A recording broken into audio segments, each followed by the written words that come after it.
Howdy, welcome to Popular Liberty. It is the 2nd of April in year 2022 of our Lord Jesus Christ.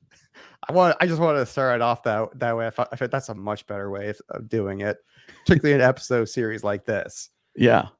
And anyway, but yeah, today we're gonna be reading chapter 3 of this masterpiece, this 20th century masterpiece of "They Have Uncrowned Him" by Marcel Lefebvre, Archbishop Marcel Lefebvre. And this is just this has been such a pleasure to read because it's making a lot of things just really kind of click into place. And but yeah, before we had but before we started to this discussion, we were in the blue room, or green room, I should say, and we were talking to LB and I were talking to each other about how freedom of religion, it's basically kind of like saying freedom of mathematics, where you just get any answer you want. Like, no, that doesn't work at all. And that's kind of that's probably the main thrust of this particular chapter. And LB had some really good thoughts about that. Yeah, well, so I think it's an interesting part, again, from operating from the Catholic perspective, some of the stuff that's made here. I think better said than freedom of religion is the idea of the separation of church and state. I think you can still maintain some sort of a freedom of religion in practice, even accepting Bishop Lefebvre's understanding of whoever. I think he's quoting another bishop at that moment in the book, which we'll get to in this chapter. But specifically, the idea of what he'll say is that the state purports to practice what it cannot, namely agnosticism, because agnosticism itself can't really be. It has a creeping tendency of being overtaken by something, I guess, more powerful, right? And so that's really that was the thing that was most interesting, because I do think, and I'm definitely going to explore this more at beenawake.com, but I think with the most recent back and forth between the government of Florida and Disney, I think we're really starting to see a manifestation of, we're continuing this manifestation of this secular religion, this reverse engineered religion of the modern leftist culture, progressivism, if you will, in America. And I think it's very interesting to read that and to actually physically see it manifesting far more so than it has at any other point in history. Oh yeah, I mean it's manifesting in real time these days. And I mean, we were starting off the last chapter saying that that he's writing this thing in the 80s, and he's like, it might be very difficult to see the long-term effect, degenerative effects of liberalism on society and culture. And reading it 4 years later, you're like, nope, I can see it plain as day. Yep, I can see it that that these people are not in touch with reality, and so I mean, fast forwarding to here, now we're talking about the how basically separation of church and state is bullshit, and it's state atheism without the name is one of the points he makes later on. And how you really are, and how he predicts you necessarily will have, because of the this, you will necessarily have to have like atheistic state education, which is, I mean, going to be absolutely disastrous. And lo and behold. Right. Well, and I think this is also the part where I had a sense of this, because this tends to be how he also starts to get into a little more philosophical defense, and I think that's a very I'll have some fun there, just kind of bringing up defending my position as the more philosophy based person at that moment, because he has to, right, in order to prove his point. But I also think this is also where we get a better understanding of liberalism as revolution. And I do think it's an important distinction to make. And I was also commenting how Anglo, which is to say like English centered, my understanding of European history is, because it just tended to be the one that I learned more. And here is this completely parallel story of the French and their revolts against Catholicism, against their, against their portion of religion or whatever. And I don't want to spoil it, but it's crazy how different it was. But also, and how exaggerated it was, and how much, again, to the point, it mirrors more closely what we see today. Versus, and this is something I've been thinking about a lot. Versus, again, what is the difference about the American Revolution compared to some of the other revolutions of that time, up to and including the Communist Revolution, because Lefebvre would put the Communist Revolution as a consequence of it. It seems like at this point, I would say it's almost like the American Revolution was the French Revolution, like maybe driving 1 mile an hour. Like, holy shit, the French Revolution was batshit. Well, and I think the question of the revolution as it's put in here, it's also, I think, to a certain extent, the American Revolution didn't take too much. Yeah. All things considered, which I think is maybe one of the reasons why. As far as revolutions go, Well, and it really was just an assertion. It was a break off of one ruling class for another ruling class. Yeah. Which maybe the French one is far more a usurpation of the actual ruling class, we might say. Yeah. Yeah. And but I like the way you pointed out that, like, the tone and tenor of the French Revolution, or like the culture leading into the French Revolution, kind of is much more like today than it was back in 1776. Yes. I think you should unpack that a little bit as we get into that, because, like, my God, do you see it? I had no idea that they were like exactly. I knew they were like cutting people's heads off with guillotines and stuff like that, and how they were, kind of just doing it to like kind of just anybody. I knew it was crazy. I didn't realize like how absolutely psychotic, like, whoa, like all of like the religious aspects going into it were.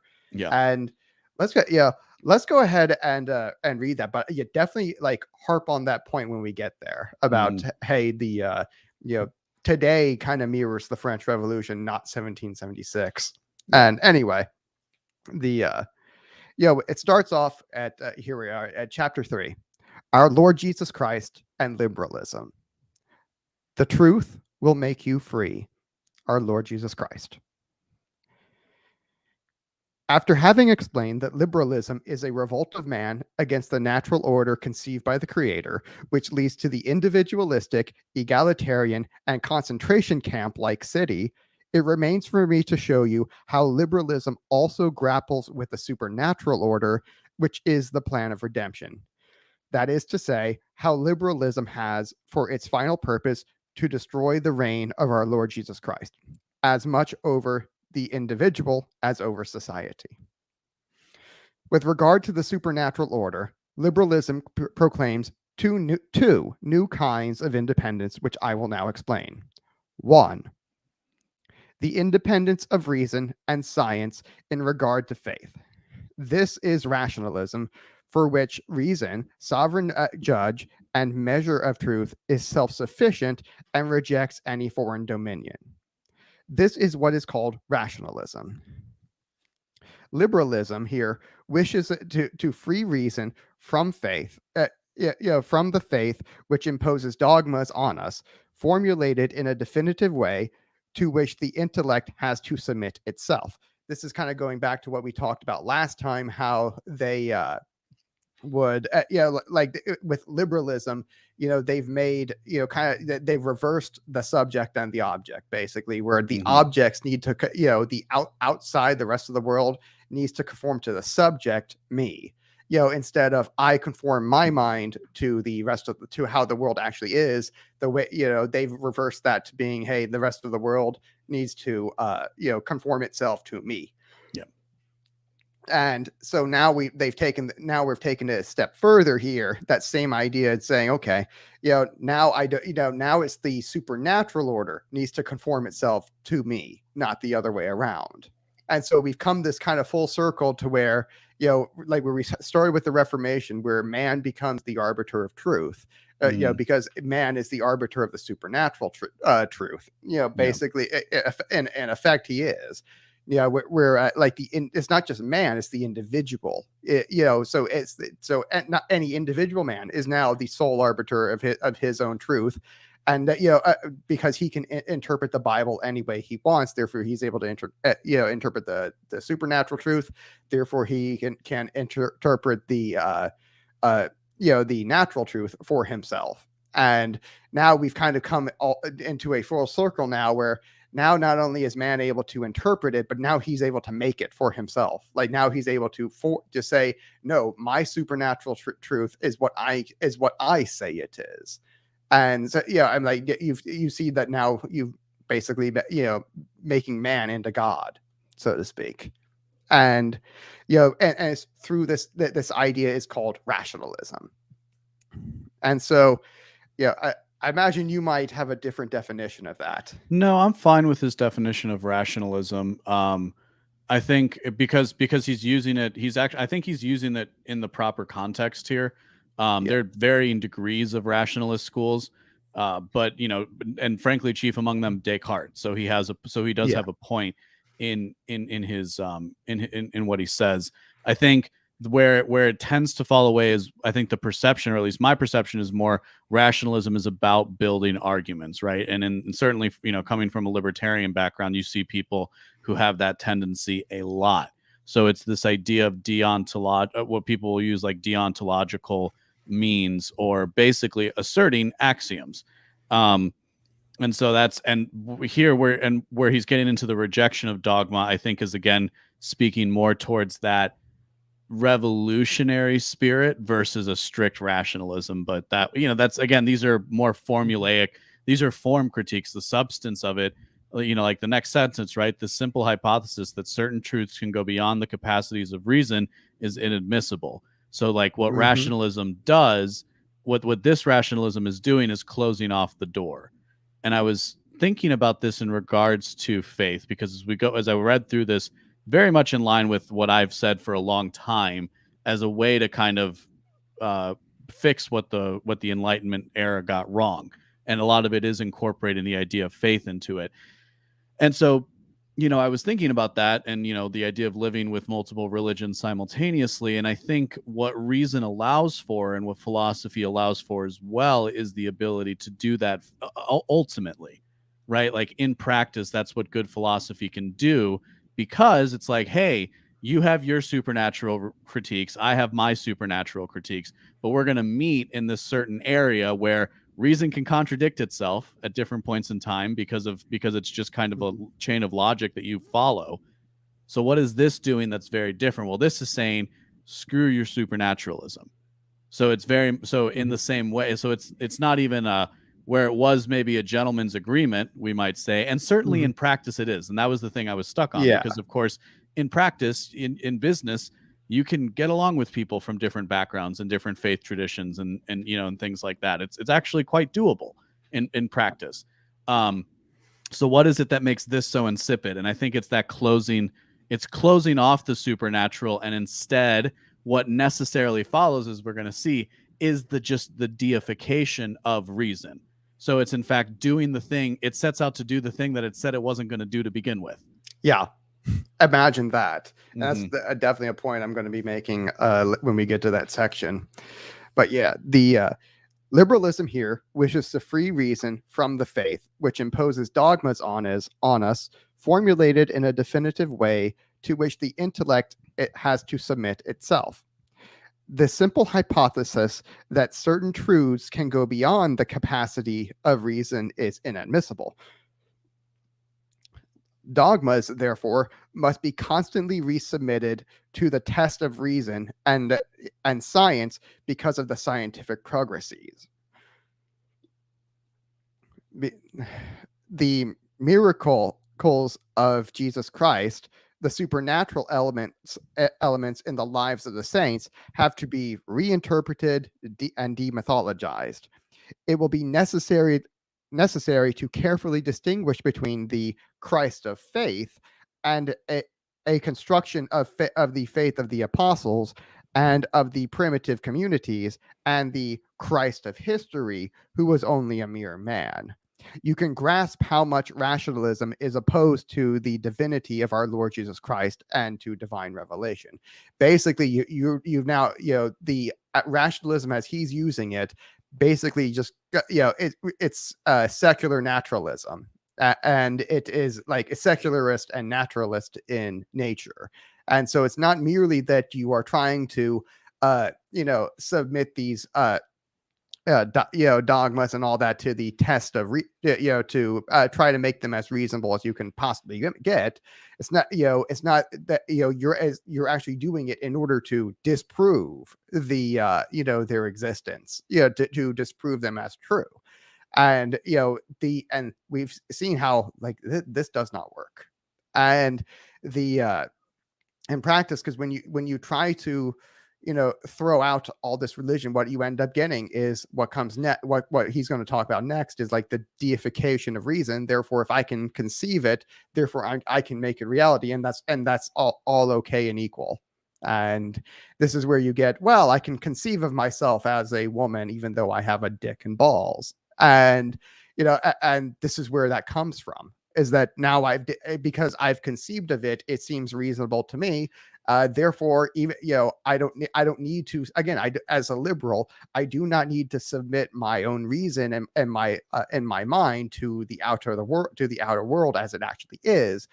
I can conceive of it just inside my own mind, and therefore I make it reality. I think, therefore I am, in a sense. And so and certainly the runaway version of that. Mm-hmm. Right. Well, I think it's the natural conclusion, not just the runaway, because this really is the natural conclusion. Runaway implies that, this was an accident. It's out of control. You weren't in control of it. But in reality, I would say, no, this is actually like the logical conclusion. If you're going to be, it's really a point A to point B sort of thing, where this thing will logically always build on itself. Mm-hmm. That's its incentives. Anyway, okay. Here we go. I have already explained how the Revolution of 1789, that is the French Revolution, was accomplished under the sign of the goddess of reason. Already in 1751, the frontispiece of the Encyclopedia of Diderot represented the picture of the crowning of reason. 40 years later, the deified reason became the object of public religious cult. And on the 20th of Brumaire, 3 days later, basically, what happened when this is a little nuance of the French Revolution I was previously unaware of. I'd heard about it before, but it's still so crazy to think about. I know. It's like what they did. I hadn't realized they like, okay, so with the American Revolution, they rebelled basically because, hey, we want to be more Christian, not less. But, back then they were like the conspiracy theorists of the day. They, all of the founding fathers, like the Alex Joneses of the time, and the big conspiracy, what was that the King of England is going to be, forcing the Episcopal Church on all of us. And so we need to rebel right now so that we can continue being our wacky version of Puritanism, or whatever they were.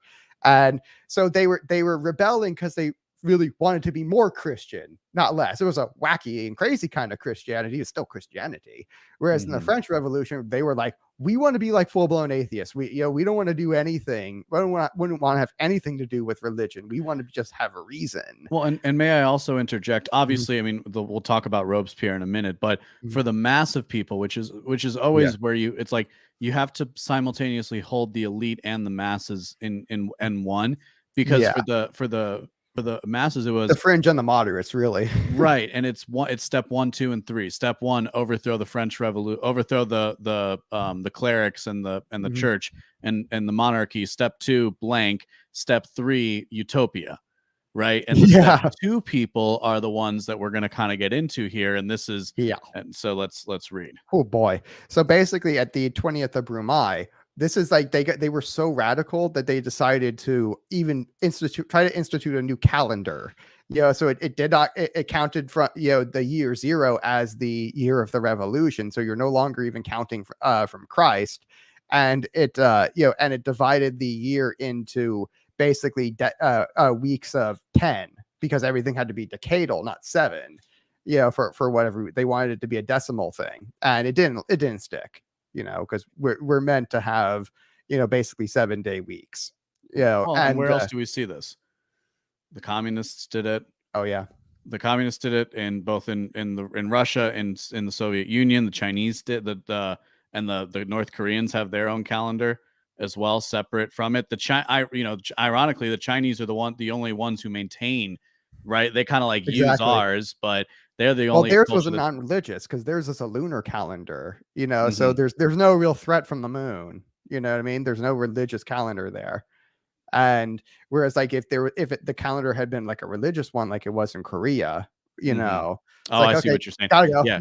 Because I was like, wait a minute, but most religious calendars are lunar based, and but I see what you were saying. It's more that they're in the Chinese context, it didn't really yeah, matter. they weren't really like gods, so to speak. The Chinese system doesn't really have that.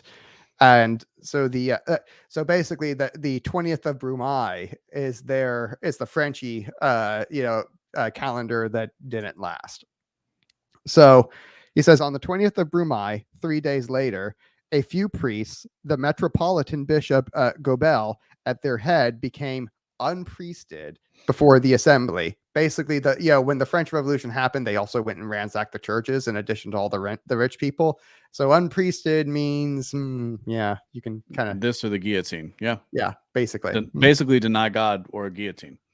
Basically, yeah, and and so anyway, Chaumet, he was one. I think that was one of the revolutionaries. Proposed to solemnize the day when reason had regained her empire, in quotes. They hastened to put such a noble idea into effect, and it was decided that the cult of reason would be celebrated in a splendid way at Notre Dame in Paris. Yes, like an actual cult of reason, like literal thing. It's like, I know it sounds crazy, but this actually happened. Anyway, so the cult of reason would be celebrated in a splendid way at Notre Dame in Paris, which had been specially adorned for the occasion by the solicitude of the painter David. 1 second, let me scroll down the page.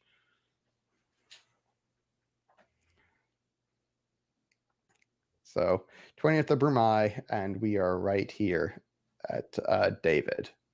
So at the top of the mountain of paper mache, a small Greek temple sheltered a pretty dancing lady who was very proud of having been promoted to goddess of reason.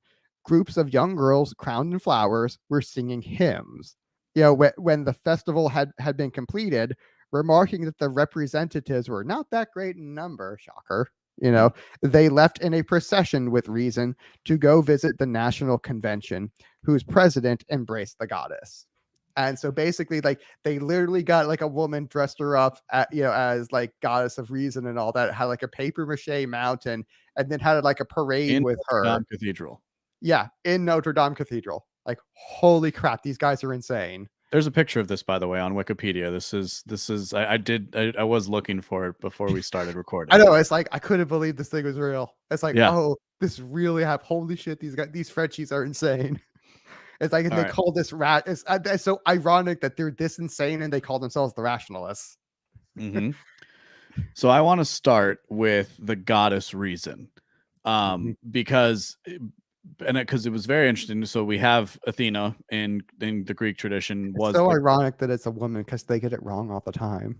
Well, I was gonna say it as it relates to the archetypal idea of chaos and order, right? And generally speaking, masculinity or more masculine theologies are associated with order and more, and then feminine ones are considered and have incorporating that element of chaos to it. Now, this is, I would say, different than the chaos we talk about in the political sense, right? But suffice it to say, it's still there. Now, what was interesting, Apollo was also a god of reason, but Athena was kind of the better of the two in the pantheon. But both of them submit to Zeus, who is the ultimate creator. So not even the Greeks, who have the conception of who a lot of certainly the people at the time and certainly today still, we would consider them to be the forebears of reason in the Western tradition, given their reliance on philosophy or perhaps the proliferation of philosophers within ancient Greece. But even under that construction, reason is still not at the head. And I thought that was an interesting way to like start the examination of what the French were doing here and try in this practice. Yeah, I mean, so expand on that. Basically, the Greeks, who were like the kind of the forerunner to forerunners of the French Revolution, is like they have a masculine reason and a feminine reason, and they regard the feminine reason as greater than the masculine reason. But But both even are then, would be submitted to Zeus, who would be the Mhm. ultimate, who has reason unto himself, Yeah, right? But Zeus is all powerful. He doesn't and have Athena to. is born out of again. Athena is born the feminine version is born out of the head of Zeus, basically. Exactly. Yeah. Right. Precisely. So we even see this. We see this represented even amongst the Greeks, and of course the French are. What do this is the fun thing. This is the funny thing about humans when in and maybe perhaps the ultimate contradiction in the revolutionary spirit. Let's give it a shot. Is ultimately you have to go to some. You immediately have to grasp for something else. So what the French grasp for is what they perceive the Greeks as. And and certainly later Greeks were less religious, but the Greeks were still religious in the way that the Christians of the Catholics of France were religious as well, right? Because what was Socrates put to Mhm. death for Yeah. Blasphemy. allegedly lying about the gods, but really going after powerful people in society. The other part of this is I love that they're talking about things in terms of cult, because we generally have too negative an association with the Mhm. word cult in American culture. Um, and the Greek connection here is very helpful as well, because a cult is a particular deification of a particular version of a god. And so again, we see that here where the French throwing off the shackles of Catholicism, of staunch Catholicism, still wants to embrace Mhm. again a religion around reason. So where the rationalism cut off supernatural, it still must make into a god what it has in front of it. Basically, they wanted to be so cut off from the Christian masculine order that Mhm. they just they not only did they get rid of the head god, they got rid of any masculine characteristics of God, and and with it any masculine characterizations of reason. That's Yeah. how I go, cuckoo. Well, I do think Catholicism, to belabor the point though, Mhm. what Catholicism does better than other forms of Christianity is Yeah, incorporate the more feminine, the archetypal yeah, both feminine are there. it's both there from the start of, in the Catholic tradition. Mhm. So again, this is where the particular manifestation of French culture might have something more to do with it. Well, and you notice what happened with it, because like we a lot of times people will associate, I think wrongly associate, the idea that God is love with a more feminine kind of love, but Mhm. where that really goes wrong, at least particularly in the Catholic perspective, is that we say yes, God is love, but God is also just. And Mhm. love is just. There is no sin in love, and therefore this justness is where typically what's referred to as the more masculine kind of order. Yeah. And and so these two are completely united, and they're definitionally united in Catholicism.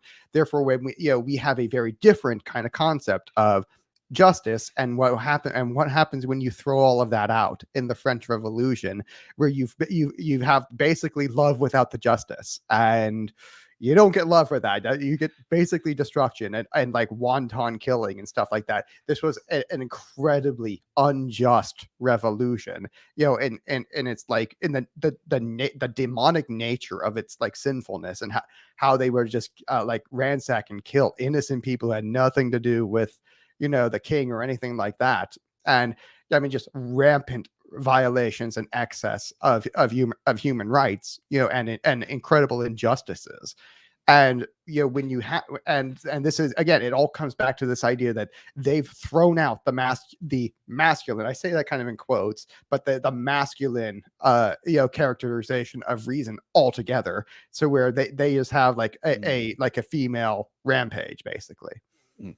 Right. And I think this so because we have to tread a little carefully when we're talking about these more archetypal frames, because in particular The what PMSing the mother, the right. devouring mother with PMS. Yeah, that's what I was gonna say. It's the tyrannical father and the devouring mother. These are mirrors of each other. And what a proper order does is it it would effectively balance those forces out to where you don't see it. And and the tyrannical father is very easy to see, right? That's the hand coming down to slap you for trying to take a piece of bread. What, or for, like doing something that you should be doing anyway. Like literally, let's say it's your job to pick up the paper in the morning, and then you walk in and you have you're in an abusive household and you get smacked for leaving the house without permission. And it's like, but wait, you told me the rule was I have to go get the paper for you every morning. It's like, well, not without getting my permission. But what if I didn't but you said if I didn't have it in there before you woke up, right? That's the tyrannical elements of it. The devouring mother archetype that we're really going about starts from a place of massive of complete egalitarian inclusivity. And so everything's good, everything's the same, it's all good, you're perfect at just the way you are, you don't have to grow up. Right. And what that leads to is I think that untempered leads to a different kind of senseless killing. Like a lot of people might die under the first one, but there's going to be a what? There's way more senseless killing under chaos, definitionally. So it's the killing, may not stop, but it's definitionally more senseless under the chaotic regime. For this reason, a lot of times it's going back to the elite and the herd. A lot of times it's the herd that gets far more cold in the latter example, because those are the people. Because under the first example, really, it's like, well, we understand that we just got to get those people out of power and put ourselves into power. Yeah. Right. We might say from an American, contrasting this with with the American Revolution, which is effectively what happened. It's a pro-order revolution rather than a pro-chaos one. That's where I was like, not all revolutions quite the same. Because some revolution is anti-revolutionary, and you see that in its sentiment, where we ended up with the Articles of Confederation, but we realized, this doesn't work. We need a lot more order, so we went to the constitutional system, and we had that right-wing coup, which is really an anti-revolutionary coup, not a pro-revolutionary coup. So it's like, that's kind of a uniquely American idea, that you can have revolution where you're basically overthrowing the bad guys and installing the good guys who are trying for order, not trying for more chaos. And it didn't quite work, but the idea that it does kind of remain that, hey, we had a more anti-revolutionary revolution where where like Europe had one chaotic revolution after another. Mm-hmm.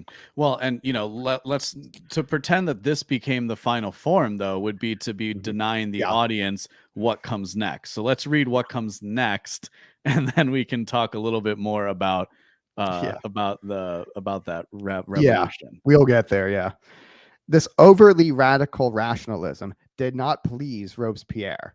Yeah. Okay. So we've just described this whole scene of how the occult of reason had the literal occult of reason had like some parade with a dressed up lady who was pretending to be the goddess of reason and all that, and how like absolutely insane this thing is.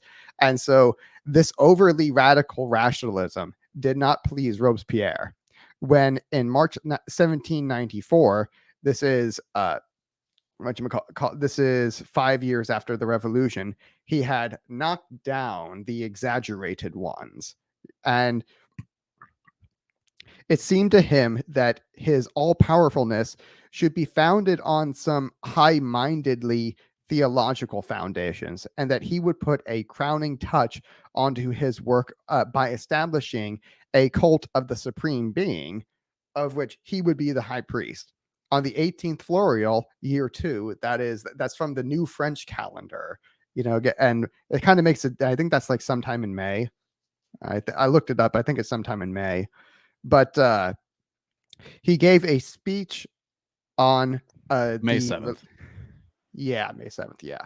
He gave a speech on the relations of the religious and moral ideas with the Republican principles, and on the national holidays on which the convention voted its impressions. He affirmed in it that the idea of the Supreme Being and of the immortality of the soul is a continuous recall to justice, and that it is therefore social and Republican. Again, this is where you're getting more order kind of shoehorned into the revolution, to where they're saying, okay, that this overly exaggerated thing, we need to like take it back a little bit. So even the radicals are like, whoa, okay, this is way too far, and by the way, this is, later on, this gets like, way more turned back when you get to like Napoleon, who's like the real anti-revolutionary moderate, and moderate, but basically, you have the cult of reason. They're like the furthest out there. And then Robespierre's like, whoa, this is way too far. And then later on, you're going to get to like Napoleon being, whoa, that was way too far, guys. And I'm going to kill all of you. Like, it's like a really great reason, great speech. Now face the wall. Mm-hmm. And anyway, so basically, he affirmed in that the idea of the supreme being and of the immortality of the soul is a continuous recall to justice, and that it is therefore social and republican. The new cult would be that of virtue. A decree was voted in, according to which the French people recognized the two axioms of Robespierre's theology, and an inscription consecrating the fact was to be placed in front of the churches. A list of the non-working holidays followed, which took up 2 columns. So in other words, they started giving themselves like days off, all throughout the year. Yeah. and in order to spread the message, they say, okay, in order for you to know which days off of the year you get in order to not work, it's like, now you have to put those we're going to put those like behind the list of here's our moral proclamations, so that you had to read the moral proclamations first to get to the list of when do I get my days off. It's this classic leftist fashion. Yeah. And anyway, the let's see, the first one on the list was that of the supreme being and nature. It was decided that it would be celebrated on the 20th prairial, April 4th. Yep. Thus was the celebration beginning of the gardens beginning in the garden of the Tuileries, where a gigantic pyre devoured in its flames the monstrous image of atheism. So now they've literally, it's like they've, in addition to like hanging the revolutionaries, now they've burned the god, the god of the revolutionaries in effigy. So like, talk about like, a real symbolism, all this natural and international and supernatural symbolism, where okay, like you have the revolutionaries, and the revolutionaries always get put to death first. Like who is the one who has to face the wall first? It's not the former ruling class, it's the revolutionaries themselves. It's the true believers. It's the true believers and their God. So basically, the God of the true believers is like, who wins the war is the one who gets burned at the stake first. Imagine that the God, what kind of chaos that is that the God that wins the war is not the one who gets to who gets the rule. Wow. So it's like, one God overthrows another God, and the God who and both the usurper and the usurped, neither of them get to rule. It's always a third see, God. the same God technically keeps ruling. It's the people. It's how little the people matter. It's the because it's the spirit wouldn't, right? Because wouldn't it be that spirit of the revolution that causes the true believer to be taken out because they need to be culled, right? It's basically they were the attack dogs. They were the people. They were the kind of the unruly bunch you used to destabilize and to take power. And now that it's time for you to rule. But let's finish this because we can connect some dots with that. This is a kind of a Lord of Spirits point I'm making, where the spirit of the revolution is basically it's Satan, but the idea that both Eastern Orthodox and the Catholics kind of share is that this idea of, okay, yeah, you do have like little g gods. Technically, we call them false gods and imposters.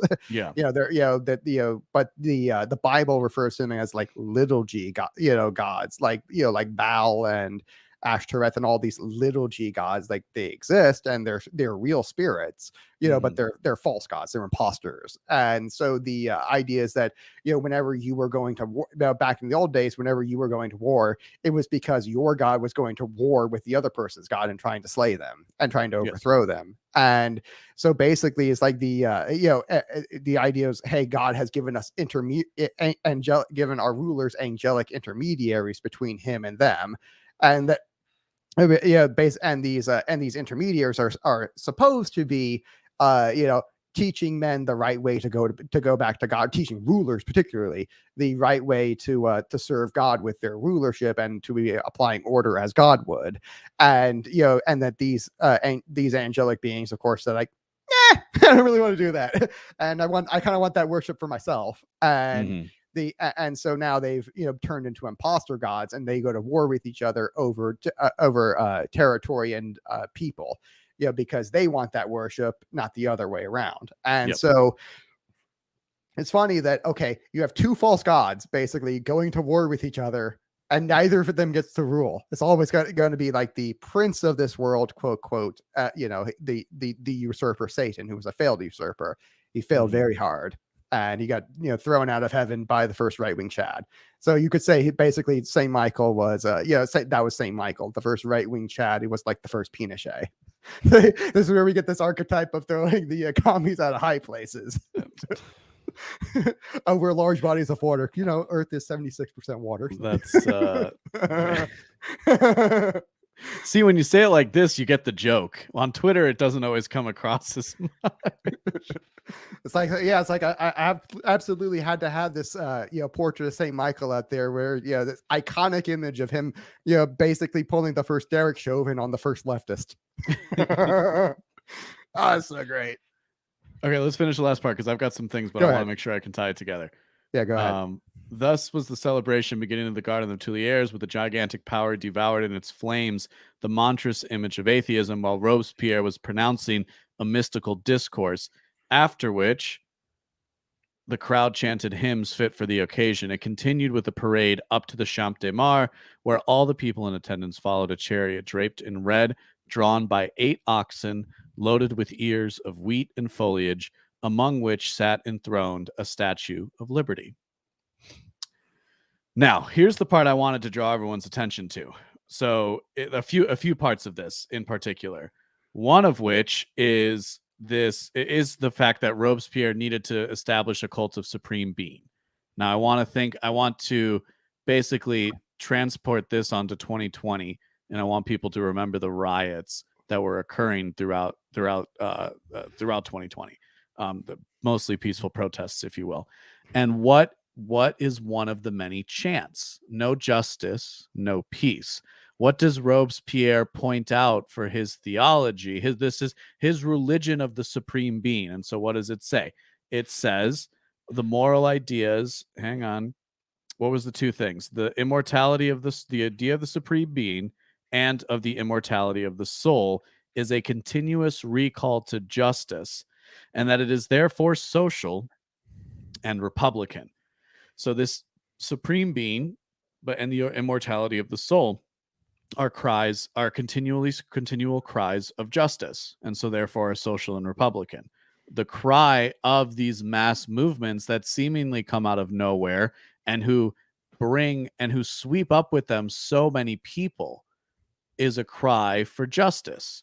Now, justice is, he even says it here, is, and I've said it elsewhere, is a relational thing. It's recursive. So what are you ultimately relating that cry for justice? Who is that cry to? Right? You have to move up the chain to the higher levels. That supreme being. Well, it's ultimately the supreme being for Robespierre, because he recognized it. But I don't think the modern people recognize the whole concept of the supreme being. And in fact, it is completely done away with that part of the concept. And it is only about that cry for justice. A cry for justice to no body is no actual. It doesn't actually see justice served, because to serve justice would mean to have the authority to do so. You are reapplying order to chaos. That's arcotropism right there. What was the policy prescription? The policy prescription was to defund the police. Okay. what is the actual intended consequence? You see the actual intended consequence in a Robespierre. And so I guess maybe the supreme being would be like white privilege in this, in the modern sense. So the cry for justice is literally towards the supreme being of white privilege, of whiteness, and it's against that, and it's against, and so it's like actually crying out to the thing it ultimately hates under its construction, which invariably means that it can't again solve itself. What is the intent? What is the actual effect of everybody knows defunding the police is a lie. Anybody with any sense about them. And if you don't have enough sense, go to binawake.com. I deal it out in droves, because the point here is you don't actually defund the police, you replace the police. The French revolutionaries didn't defund the Catholic Church. They just replaced the Catholic Church with their own hierarchy. And you see this repeated very well in the communists. The communists did this better than anybody, perhaps, because it managed to stick. But you see this played out time and again in each of these instances. In the outset is to say, well, this is for justice. This is to right the wrongs of the past. And then you see the culling of the true believers, which in turn gives power to the people who wanted it to begin with, because really it was just about those people taking that power.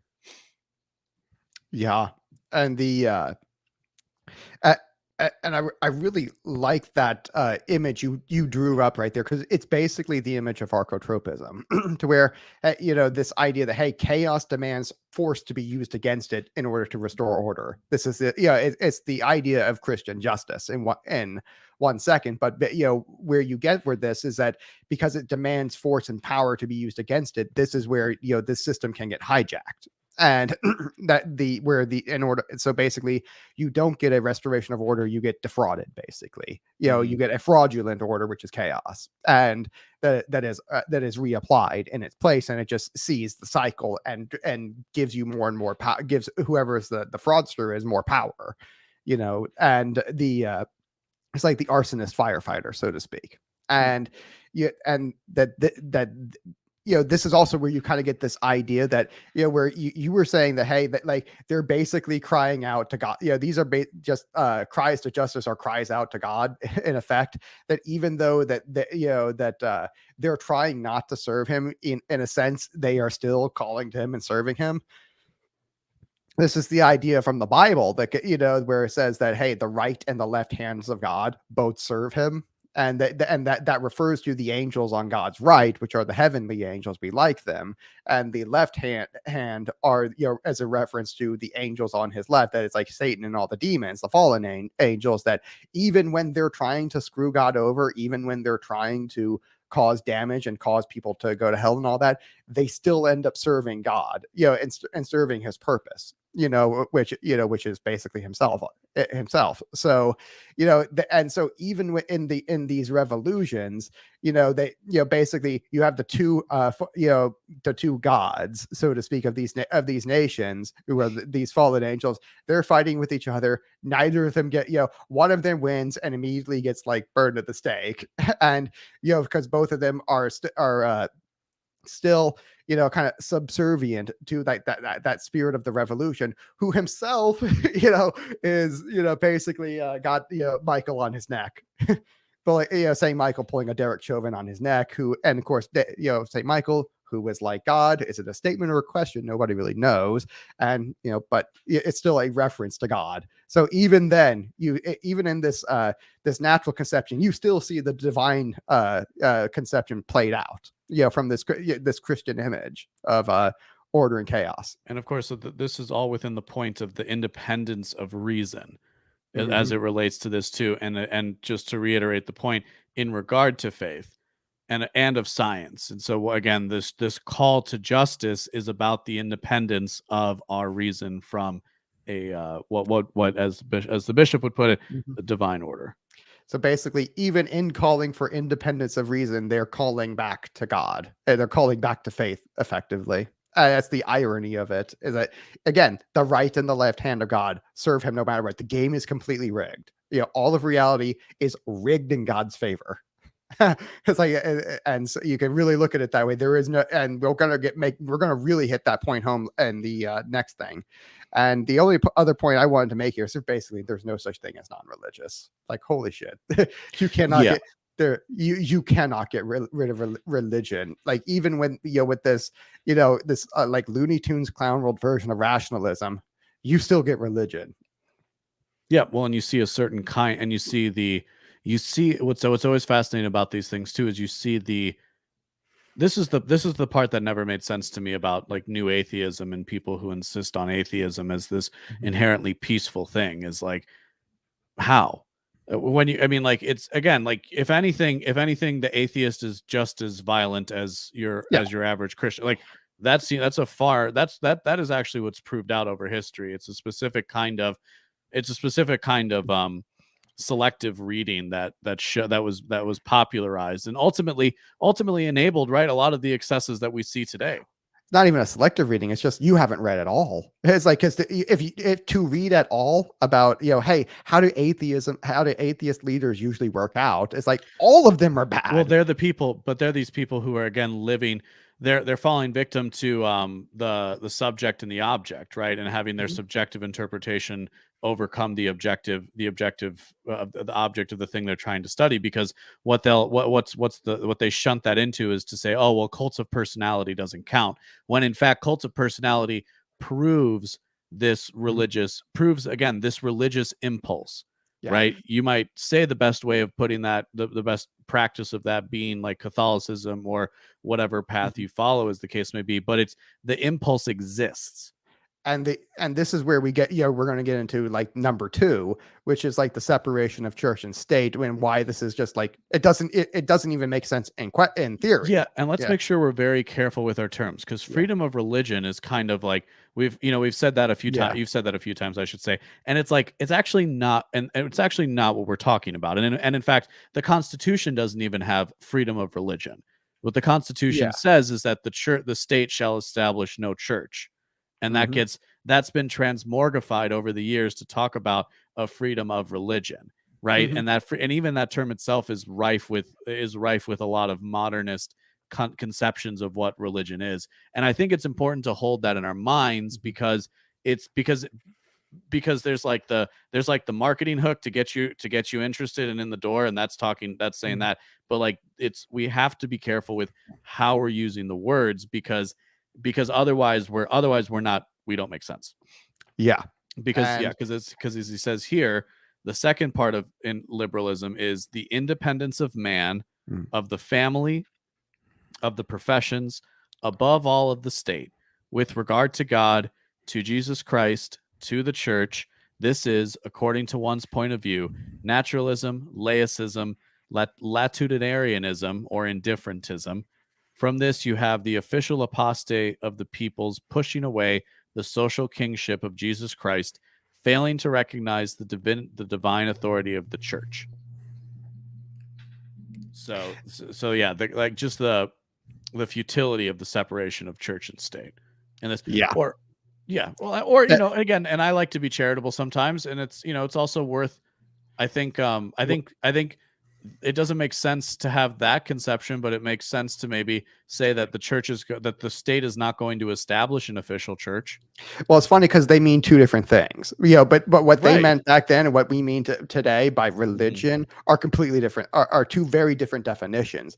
Like back then, again, in the context of the revolution, in the American Revolution, actually kind of particularly, we're talking about the, hey, which church are we going to follow? And the French Revolution is like, none at all. And in the American Revolution, it's like, well, okay, King Henry VIII broke off from the Catholics. We definitely don't want that, and we are kind of breaking off from Henry VIII. So we're going to reform the reformers, and because, well, it's like, well, which one do we choose? There's so many different reformers who have very different, prescriptions on how to live your life. That was what was meant by religion. It was the idea that religion and ideology, these were basically the same idea, because if you look at the Catholics, the Episcopals, and the Puritans, they really didn't differ on who God is, or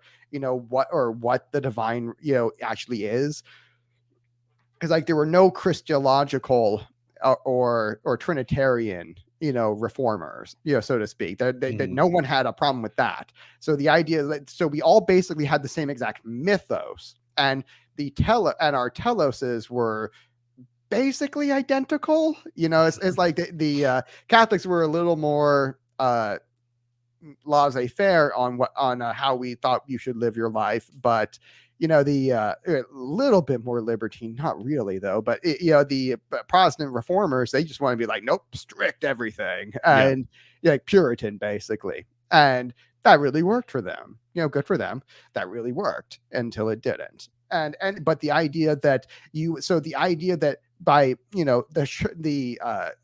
the state will recognize no church, that didn't mean mythos, because that the idea, and by the way, it is the idea that it was this idea that we will not take a particular kind of telos, so to speak. We will not get a particular purpose or say that one practice, right? Practice. One particular practice is the same thing, but of course, the idea was that this was something that animated people's decision making, and again, it's not until the Progressive Reformation, the progressive usurpation of the constitutional order, that we see the introduction of removing the supernatural from the realm of reason. Yeah.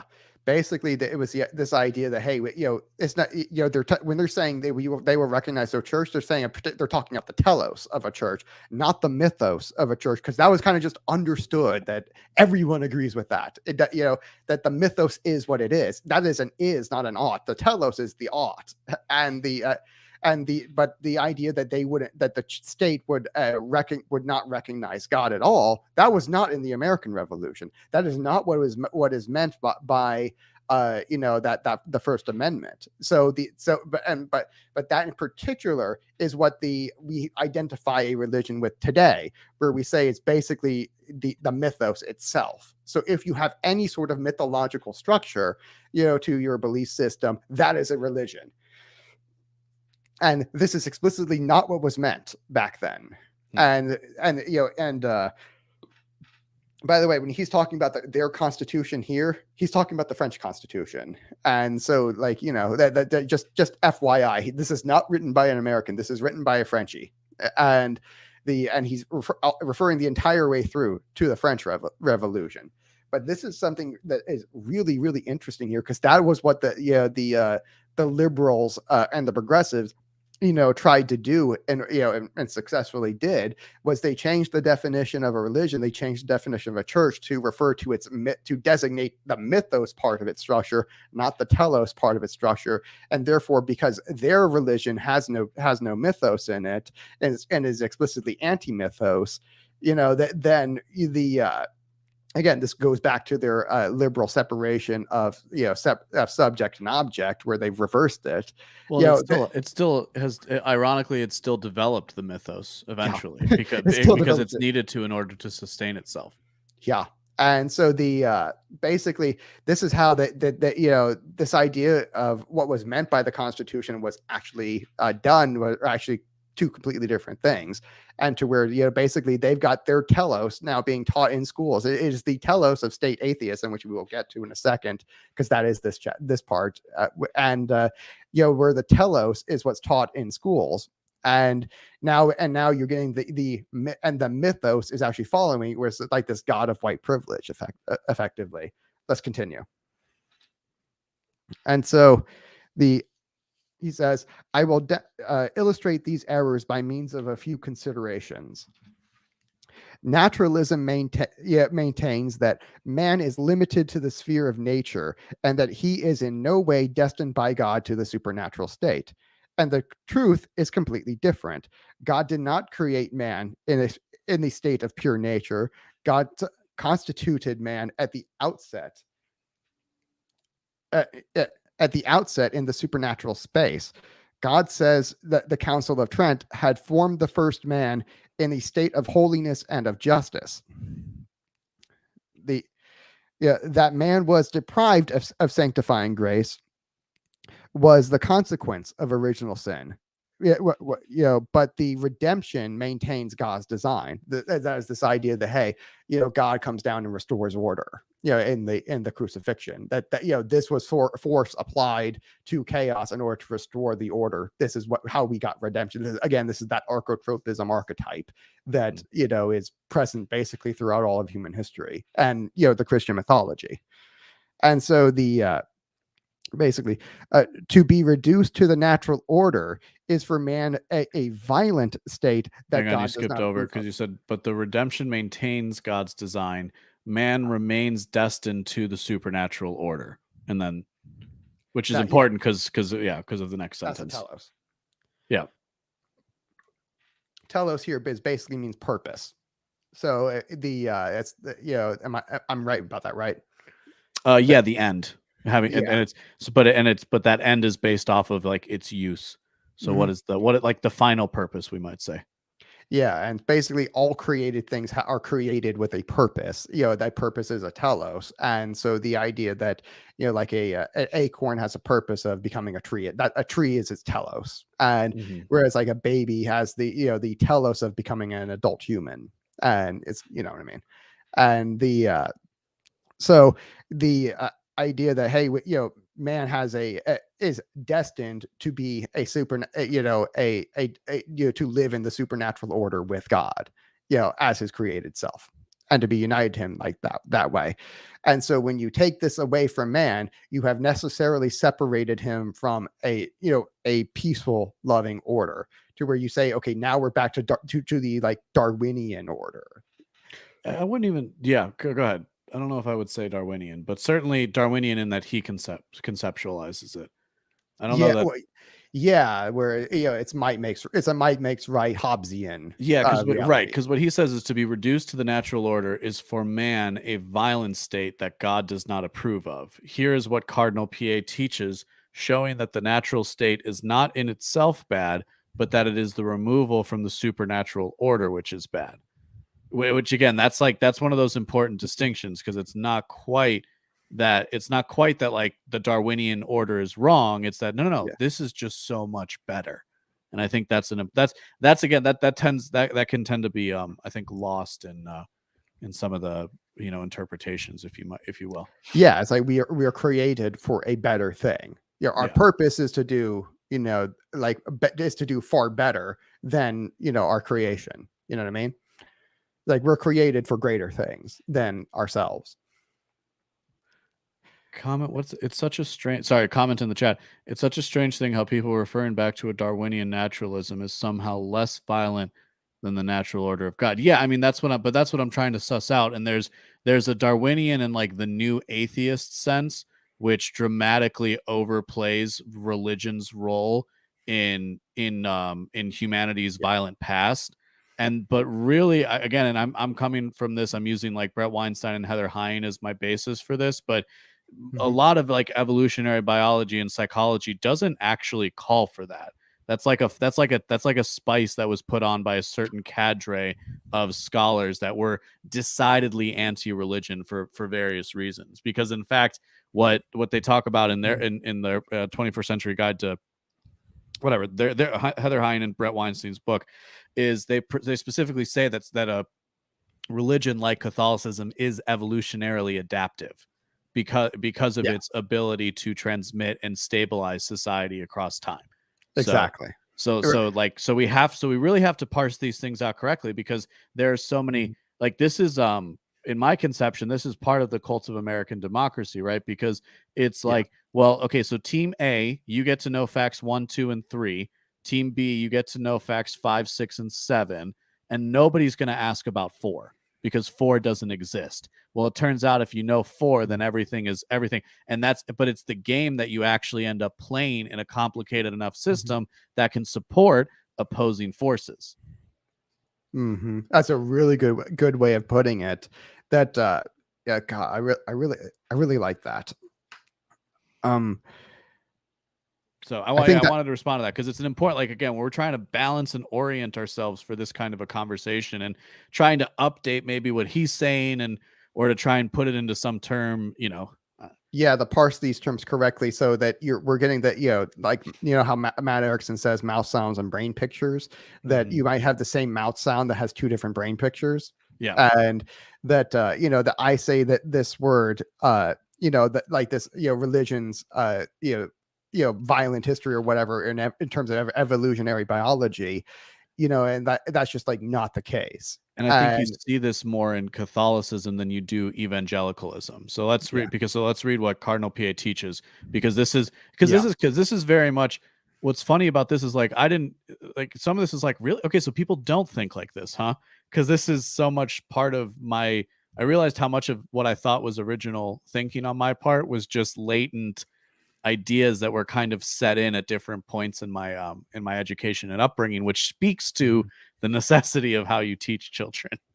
Yeah, particularly.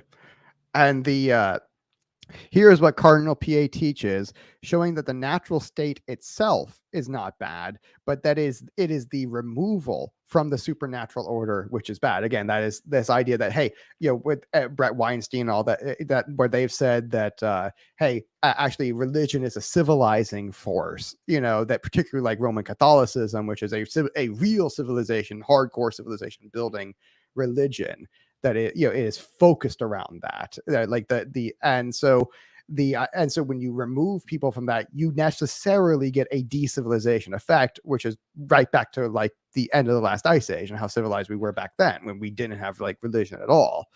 And so you've necessarily reverted man away from civilization. And yes, that's like obviously bad.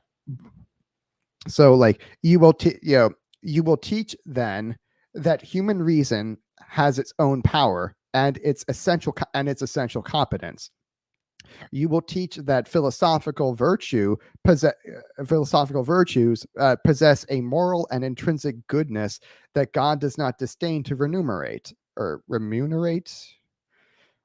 in individuals and peoples by certain natural and temporal rewards. So in other words, you are incentivized towards good and disincentivized towards bad.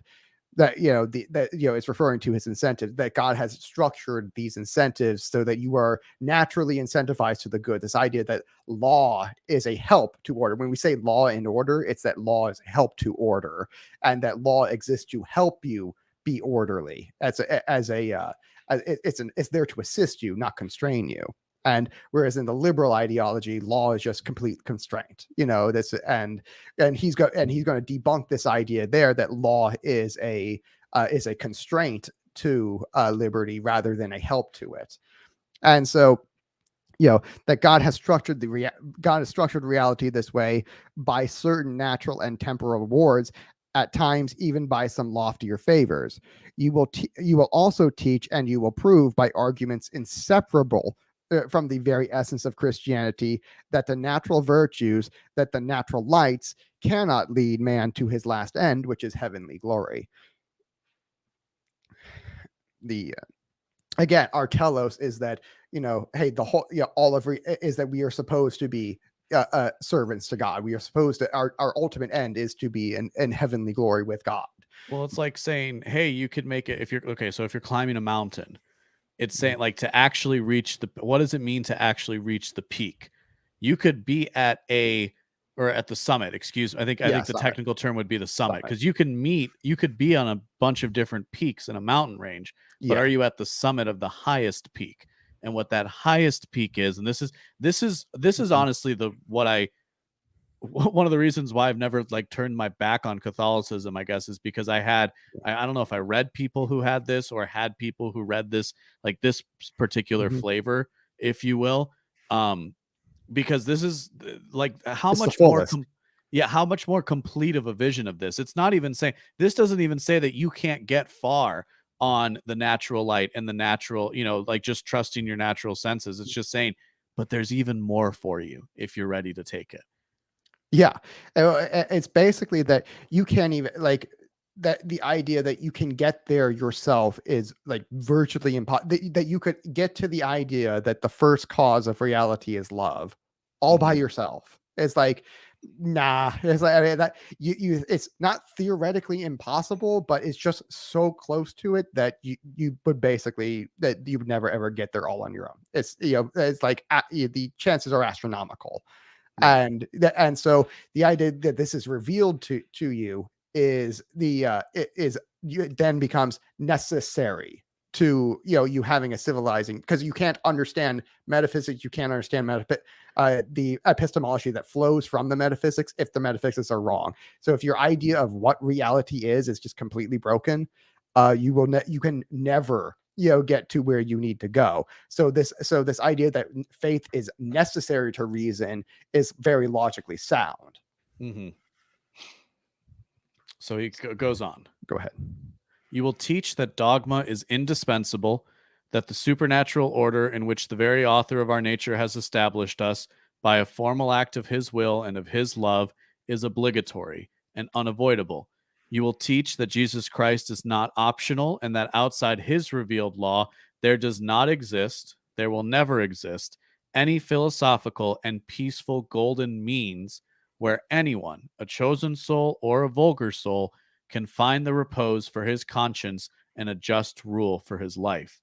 You will teach that it is important not only that man does the good, but that it is important that he does it in the name of the faith by a supernatural impulse, without which his acts will not attain the final goal that God has indicated for him. That is to say, the eternal happiness of heaven.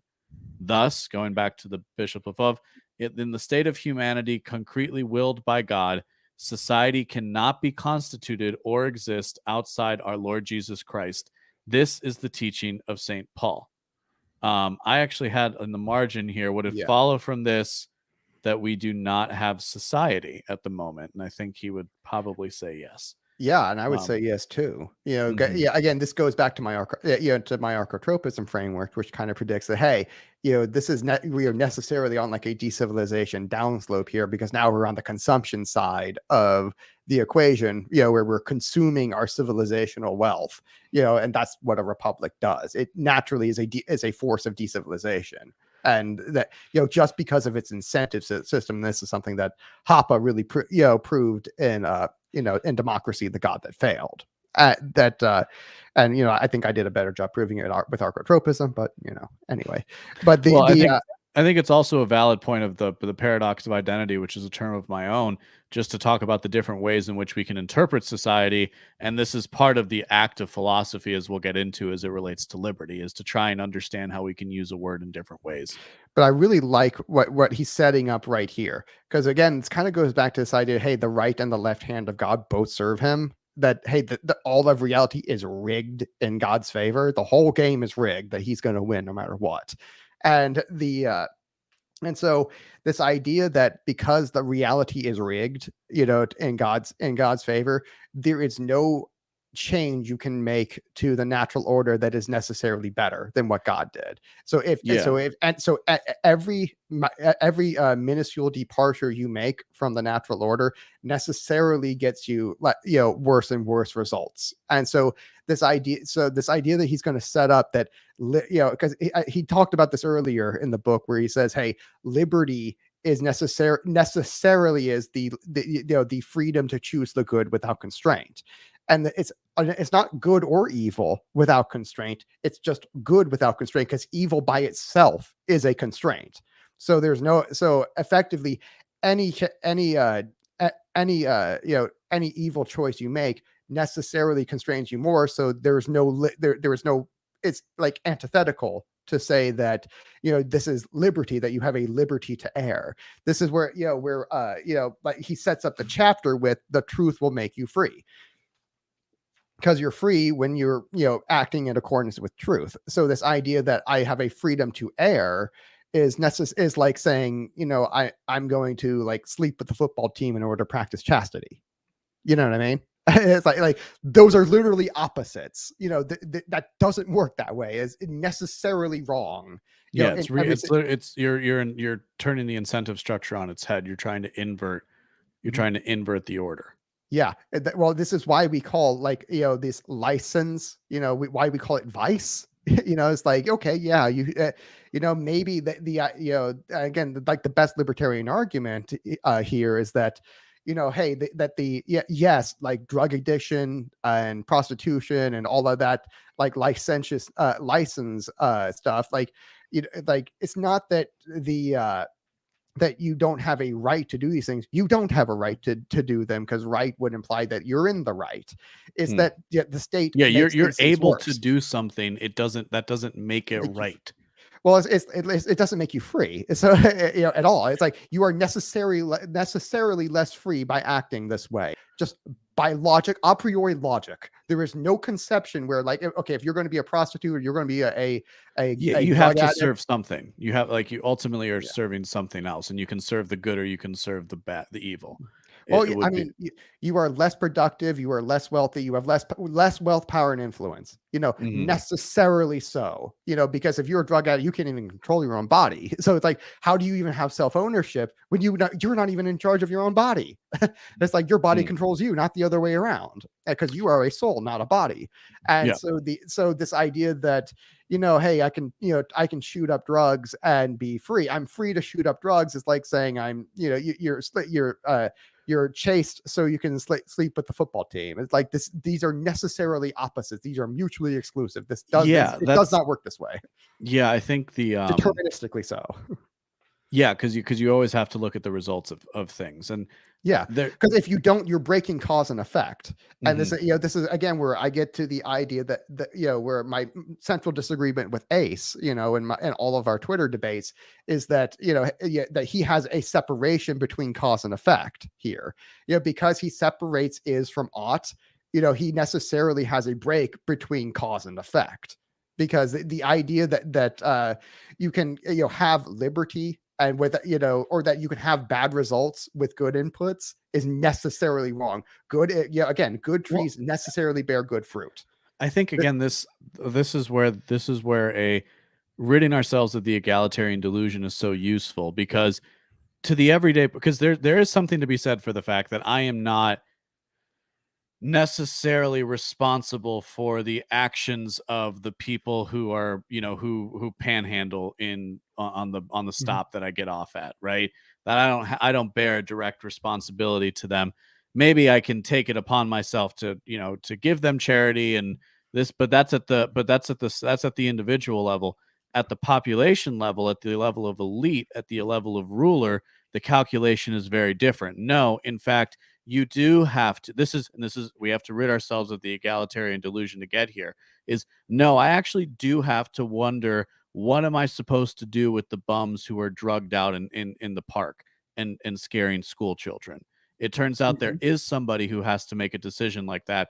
And while 9 out of 10 people can shrug their shoulders and say, not my park, not my problem, what somebody like that does is invariably shift it's a smokescreen where they're using that version of the calculus instead of recognizing the real thing, which is how do you solve the problem. And it's a matter of removing responsibility from your own decision-making process. And by the way, you can do that. That's what reason allows you. Reason allows you to come up with all sorts of excuses, as anybody who's a procrastinator will tell you. Was that? Which is why reason is not a god. It's a tool. Precisely. And that's really where, that's ultimately where you get where you can get mixed up in things. And and this is and you're mixed up in things because we've been raised in a culture that completely removes this stuff. That's why I like talking about egalitarianism as a delusion. Like, there's nothing wrong with treating what are we, colleagues, friends, but like colleagues doesn't imply that we're exactly the same. You can even say, just the people who have been listening to this, there are clear specialities between the two of us in how we communicate and what we pick up on vis-a-vis ideas. I wouldn't pretend to say we're equals. You know what I mean? No. Like we have similar skill sets. Yeah. I mean, we may be playing the same league, but like, I mean, there's a different, this is why I say that, equality is a poor man's unity. Yeah. and that because this idea, again, it goes back to the Catholic concept of who is God. He is both, well, all three: Father, Son, and Holy Spirit. And it's not that these are equal, because they are not the same person. There are real distinctions in person within God, but the difference is that they are united in love. So three do end up being one because they're united in this act of love, in this mindset of love, that they are mentally unified, even though personally distinct. And the idea that we're supposed to mimic, because again, man is made in the image of God. We are supposed to image God. The grammar in Hebrew is that not that we are made in the image of God, we are made to image God. And so the idea, like, this is our telos, this is our purpose, that we are made to image him. We are made to image that idea of that tripersonal idea of love. That but not so that's the idea that unity is what we're supposed to have. Equality is basically modalism. This is where you say the Father, the Son, and the Holy Spirit are all the same person, and that's a heresy. That's wrong. And so that's what equality is. You can do a pretty good representation of like a beautiful symphony with only the brass section, but you really need your woodwinds and your strings. And this is what that maximized egalitarianism, that maximized liberation that we're kind of talking about here as it relates to liberalism, that's what it misses. Is the idea is the distinctiveness of the individual parts.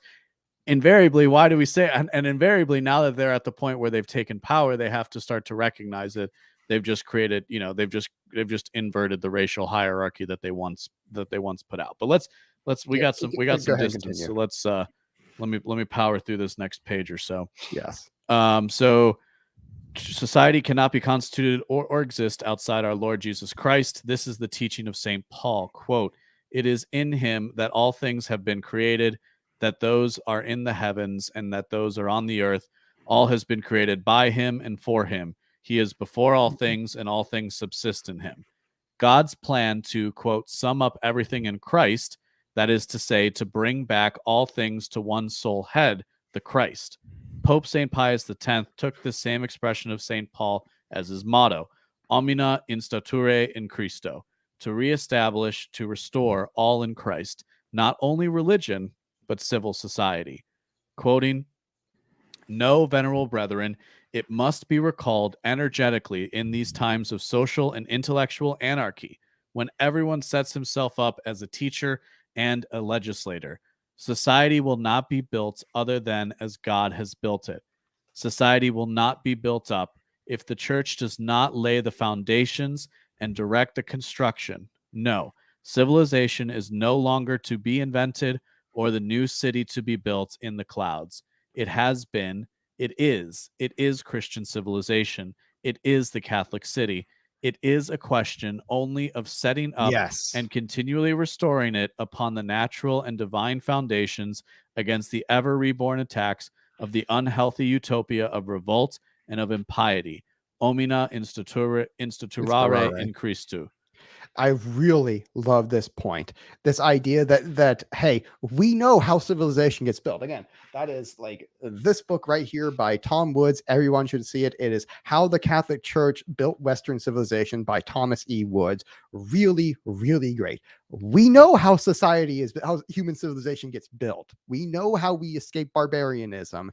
It's just a matter of doing it. And this isn't like something, we don't have to reinvent the wheel here. And all we need to do is restore the social kingship of Christ, and restore that recognition, and we get back to where we were going. You know what bugs me about this part? Go ahead. Is a little thing you might have heard of called inclusive capitalism that the Vatican is spearheading, and it's all tied to MasterCard and all this stuff. This is again where it's like, okay, so we're, this guy's making a lot of sense, but I don't look and I don't see this Catholic Church in the world. I see a Catholic Church that instead is laying the foundation for removing people from the ability to choose the good. Well, again, because right here, man, I just realized what I just said. Holy man, no, it's okay. I understand. I just said a lot there. It's funny because remember how we said even the right and the left hand of God both serve him. Yeah. This idea that, okay, let's think about this, because I was thinking about this last night. How is it that the church's ideological monarchy, because again, it's like the College of Cardinals chooses the Pope, and the Pope chooses all the bishops who fill the College of Cardinals. So basically it's an ideological monarchy, where it's not a hereditary monarchy, it's an ideological monarchy where the ideology passes itself down. And so so what happens when you start laying these liberal foundations, which are non-foundations? They do not exist. It's like literally like pulling a foundation out from under the house.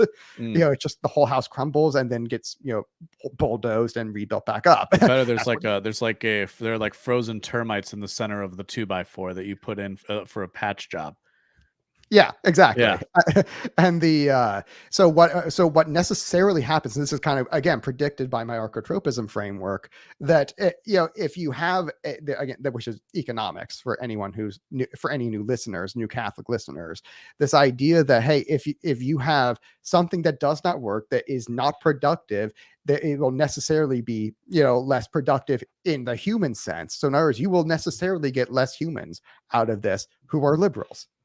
Yeah, and so liberalism sows the seeds of its own destruction in that it stops producing humans necessarily, so because of its incentive structure.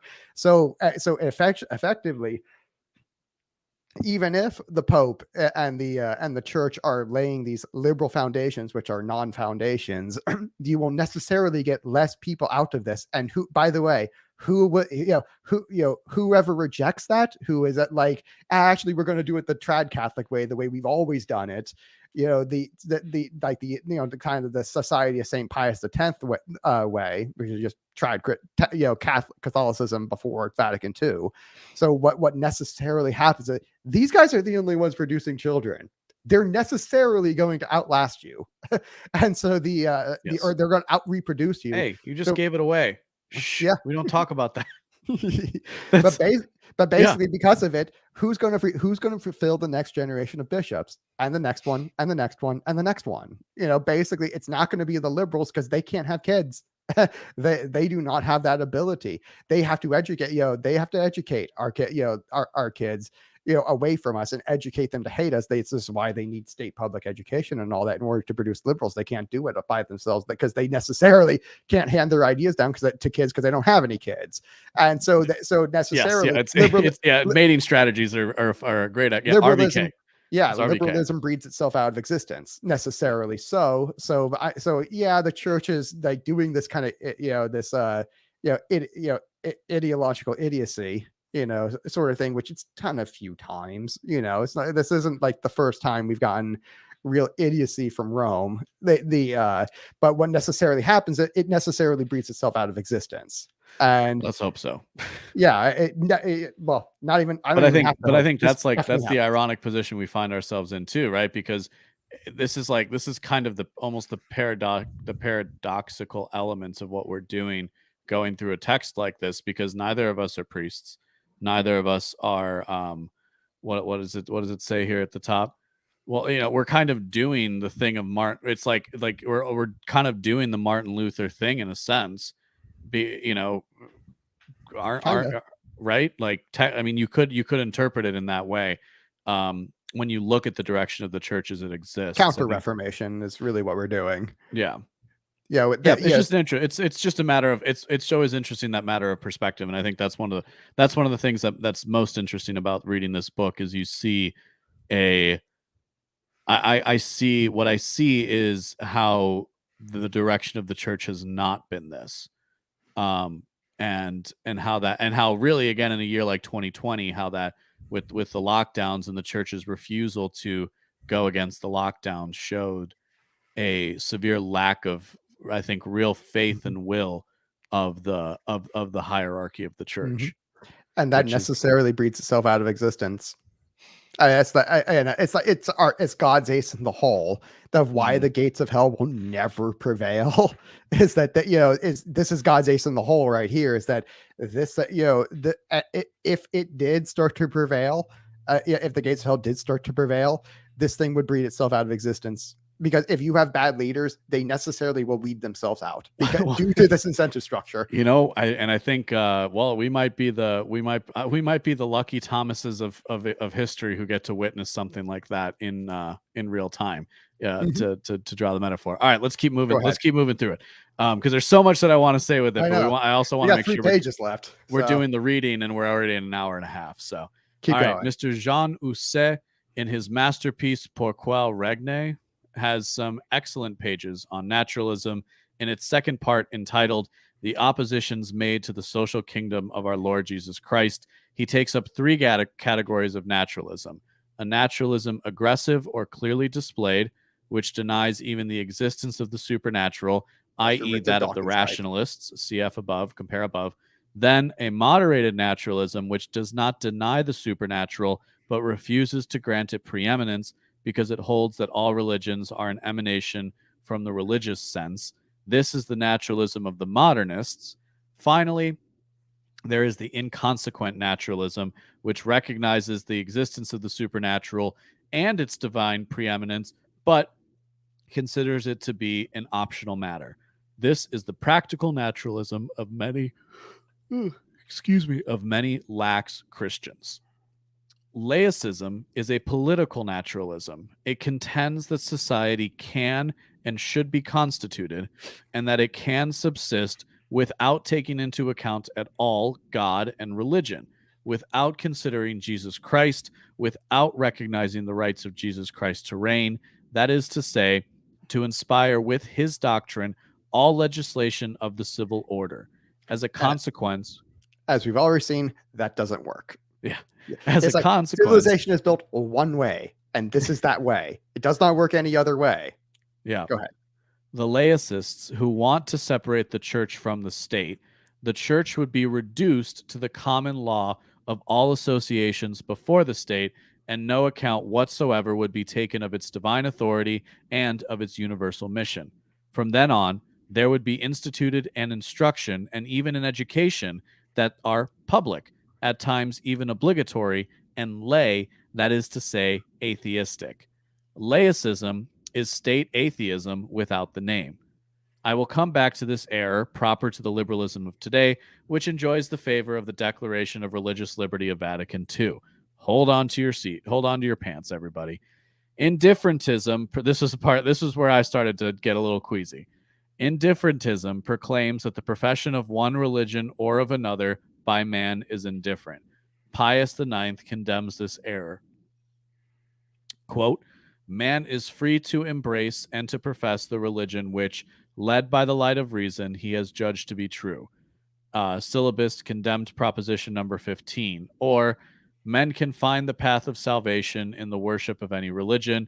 Number 16. Or again, one can indeed hope for the eternal salvation of all those who do not find themselves at all in the true Church of Christ. And this is where we're getting into debunking the American notion of a freedom of religion, to where you can choose any religion you want and it's of no consequence. No, there is necessarily less freedom in choosing any other religion than this one, because again, civilization works like this. I'm holding up the book How the Catholic Church Built Western Civilization by Tom Woods. This is how it works. It does not work any other way. And so choosing any other way is necessarily less free than choosing the way it's supposed to be. Yeah. There is necessarily less freedom in choosing evil than there is in choosing good. So it's antithetical to say that you are free to err. It does not work. You are less free when you err. So it misunderstands it. Well, and this is what he's going to break into with the definitions of liberty, but this also misunderstands what people mean by freedom. And this is where we're going to start to kind of tease that out. Go ahead. All right. It is easy to guess the rationalist or modernist roots of these propositions. To this error is added the indifferentism of the state on religious matters. The state poses as a principle that it is not capable of recognizing the true religion as such. So this is that agnosticism we spoke of before. And thus it has to concede the same freedom to all cults. It would agree to grant to the Catholic religion, if need be, a de facto precedence because it is the religion of the majority of its citizens. To recognize it as true that would be, it says, to want to reestablish theocracy. This would be, in any case, to attribute to the state a competence that it does not have. It asserts to ask it to judge on the truth or the falsity of a religion. Bishop Pa, not yet a cardinal, ventured to expose this profound error as well as the Catholic doctrine on the social reign of our Lord Jesus Christ to the Emperor of the French, Napoleon III. In a memorable interview with a true apostolic courage, he gave the prince a lesson on Christian law on what is called the public law of the church. With this famous conversation, I will finish this chapter. It was on March 15th, 1856, Father Theotime, I'm guessing Timothy, but in French, of St. Just tells us, from whom I am borrowing this quotation, to the emperor, who was boasting of having done for religion more than the restoration itself. The restoration in this case is the restoration of the French monarchy after the French Revolution. Again, very interesting. I think, again, as Americans, we're so tied into the Anglican, to the English version of European history that was, again, just to frame people up as you're kind of reading, as we're reading through this. That's what I want. That's kind of what I want you to keep in mind. So the bishop replied, I am eager to render justice to the religious tendencies of your majesty, and I know how to recognize, sire, the services that you have rendered to Rome and to the church, particularly during the first years of your government. Has not the Restoration perhaps done more than you? Let me add that neither the Restoration nor you have done for God what should have been done, because neither the one nor the other of you has raised his throne again, because neither the one nor the other of you has disavowed the principles of the Revolution, whose practical consequences nonetheless you are fighting, because the social gospel on which the state inspires itself is still the declaration of the rights of man, which is nothing else, sire, than the formal denial of the rights of God. Now, it is the right of God to govern over the states as over individuals. There is nothing else that our Lord came to look for on earth. He must reign here by inspiring the laws, by sanctifying the morals, by enlightening education, by directing the councils, by ruling over the actions of the governments as those of the governed. Everywhere where Jesus Christ does not exercise this rule, there is disorder and decadence. Now, I have the right to tell you that he is not reigning among us, and that our Constitution is not that of a Christian and Catholic state. Far from it. Our public law indeed establishes that the Catholic religion is the majority of the French, but it adds that the other forms of worship have the right to an equal protection. Is this not tantamount to proclaiming that the Constitution equally protects truth and error? Well, sire, do you know what Jesus Christ answers to governments who make themselves guilty of such a contradiction? Jesus Christ, King of heaven and earth, replies to them, I too, governments who succeed one another by overturning one another, I also grant you an equal support. I have conceded this protection to your uncle the emperor. I have given the same patronage to the Bourbons, to the same defense to Louis Philippe.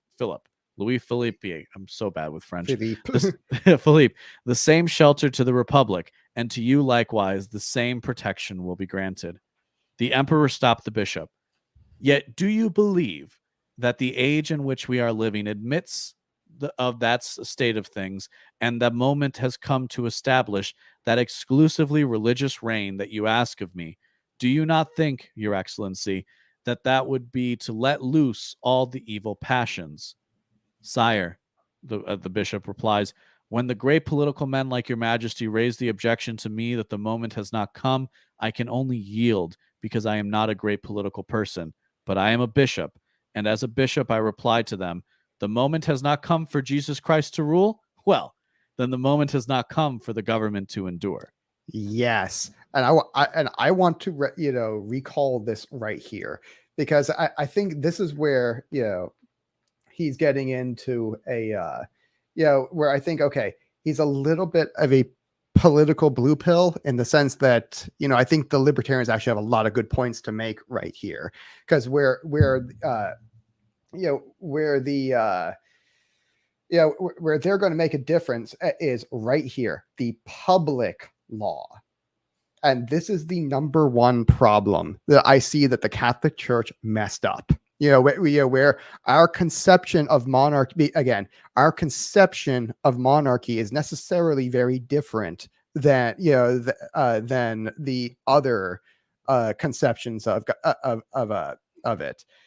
Our idea of what a state should be is necessarily different than the Orthodox, than the Protestants, because like in the Protestants, you're basically democracy or anarchy, one of the two, and not the good kind of anarchy that libertarians like like to talk about, which is really a lot more like of a confused monarchy, is how I regard it now. Is that, like Hoppians and particularly I regard them as like confused monarchists, who are like literally saying everything that is monarchy, but they're calling it anarchy, and that just doesn't make sense. But anyway, but right there, this is where we had a problem, because it wasn't that we got it wrong with like kind of our religious idea. It was that we had bad states that were malformed. This idea that it should be a public state that is ruled by one person and who is not the rightful owner of the property, in the sense that he is the original owner, and like in the Lockean sense, where he has a real right to that property to make rules over it. And that's what a ruler is the guy who makes and enforces the rules of that territory. And because these were not rightful kings who did not have, and these monarchies were not structured in the corporate way, which again was invented by the Catholic Church as a way of unifying people, because again, that corporate structure mimics the Holy Trinity. Our Catholic Trinity, which is pretty unique to us, is that who God is. And, again, God is love. What does that actually look like in practice? And Orthodoxy, Catholics, and Protestants will all give you three different answers on what that means. And because we had, Catholic monarchy, as it was in the Middle Ages, was a malformed monarchy that did not it did not resemble the structure of the Holy Trinity internally. It had, because of its, like, ironically, it was because it had, maybe where you're driving is kind of like the birth lineage, and we can also just put this in a biological frame, which is to say inbreeding invariably is going to degrade the quality of your leadership, which like, so the practice that Roman Catholicism adopted of celibacy, in fact, created an incentive structure that allowed their form of, as you're talking about it, monarchy to exist longer than the monarchy of kings of kings passing on their lineage. Basically, the Roman Catholic Church, in its incentive structure, its hierarchical organizational incentive structure, has managed to mimic all of the essential aspects of a corporation. And we were the first ones to do it, and we had like a 1,500-year head start on the second one to do it, and which uncoincidentally was invented by a Catholic king. And so the basically and all of the original corporations, the non-public ones, I mean, and the public ones, were all Catholic, and we're all Catholic. So what we should have done was we should have had a Catholic monarchies that were structured like publicly traded corporations. That was how it should have been done. It was not done. And the difference here, which again is a point that libertarians, Hoppians particularly, will make, is that, hey, because of that, you actually had a real disconnect there, and you didn't realize it. A disconnect between the supernatural order and the natural order. And this like this idea, that word right there, public, is even in his and Archbishop Lefebvre's conception of it, is incorrect. This is the number one departure from the Catholic version of natural order. This is where we departed from it. This was the problem. We corrected this, and now we get the ability to exclude people from our property. And basically, this is where you get that right to say that, oh, actually, on the Catholic Church's property, we're not going to be teaching atheism or something like that. We're not teaching that here. This is where we get the actual right of the state to say that actually the state has a right to say, oh, no, we're only going to teach one religion here, and that's the one that actually works and builds civilization, which is what makes the corporation profit. Again, a corporation can't profit if there are no customers or workers or shareholders. it's a perfect unity mechanism. Again, unity being the goal, equality being the imposter. Yeah. And Yeah. so so this right here, and it is where Archbishop Lefebvre has gone wrong. And this is, because the Catholic version of monarchy, again, we say Christ is king. Well, he's also got the Father. He's also got the Father and the Holy Spirit right there with him. So it's like, it's not like he's king all by himself it's that his kingship is a corporation in itself. Like, I'm not saying that God is a corporation, but that a corporation is a mimicry. It's a natural mimicry of God. Sure. Yeah. Well, yeah, one body, one God. Well, and it the many in one, right? And that's like a constant theme. Like, again, we've talked about this dual. It's very useful, this dualistic analysis where we identify the individual level and the population level. A lot of whereas under an enlightenment construct, those things have to be separated. So and how do people run with that idea? They run with that by saying, well, I'm a maximal individualist or I'm a maximal collectivist. Neither of which really, for the person who can like, this is the difference between somebody who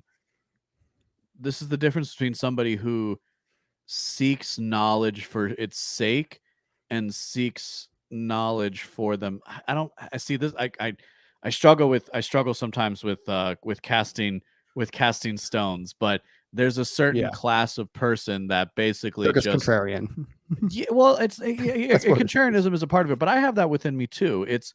But it's like, I've learned just enough, and I need not go any further. And I'm just going to run the script that I've been running. And you know what? Frankly, the Catholic bishops are just as guilty of this. Catholic priests across the world are just as guilty of this as anybody else. You know what I mean? Like, I, personally find it difficult to go to church on a regular basis. And this might be for the wrong reasons, but part of it is because, like, can these priests please take a public speaking course? Yes. Can you make me feel as if I should be here, that you are an authority that I should be listening to? Don't get me wrong. I've sat in church where I have felt that, and and there are plenty of good there are plenty of good priests, but it is one of those and the music is the second thing. I don't need to listen to blues chords in a modern Catholic church. Yeah, I love the blues. I'm fine with being that kind of guy. I love jazz.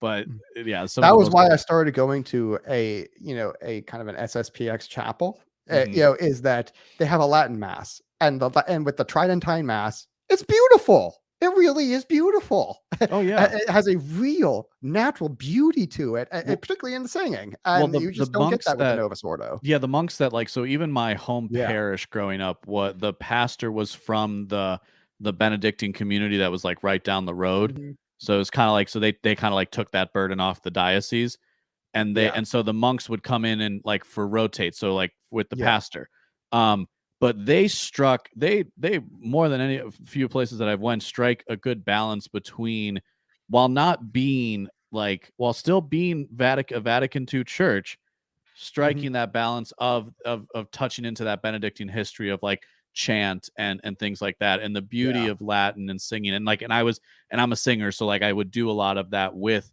the monks. I had Franciscans who did the same exact thing when growing up, and going to the church that does it now doesn't have that at all, and where they have like no connection to their Latin roots, and it's just like, where is the spirituality in this? I mean, it's so dressed down. Well, what's interesting is we are the inheritors of the first generation without that, in many respects, because it was certainly my father, but your father too, they were the first generation of the Vatican II. And I was actually talking about this recently with a family member who was who's like close to my dad's age, and he was kind of shocked at that when I brought up the fact that, like, I feel like we're missing something by not having a Latin mass, because of course because we have the benefit of history.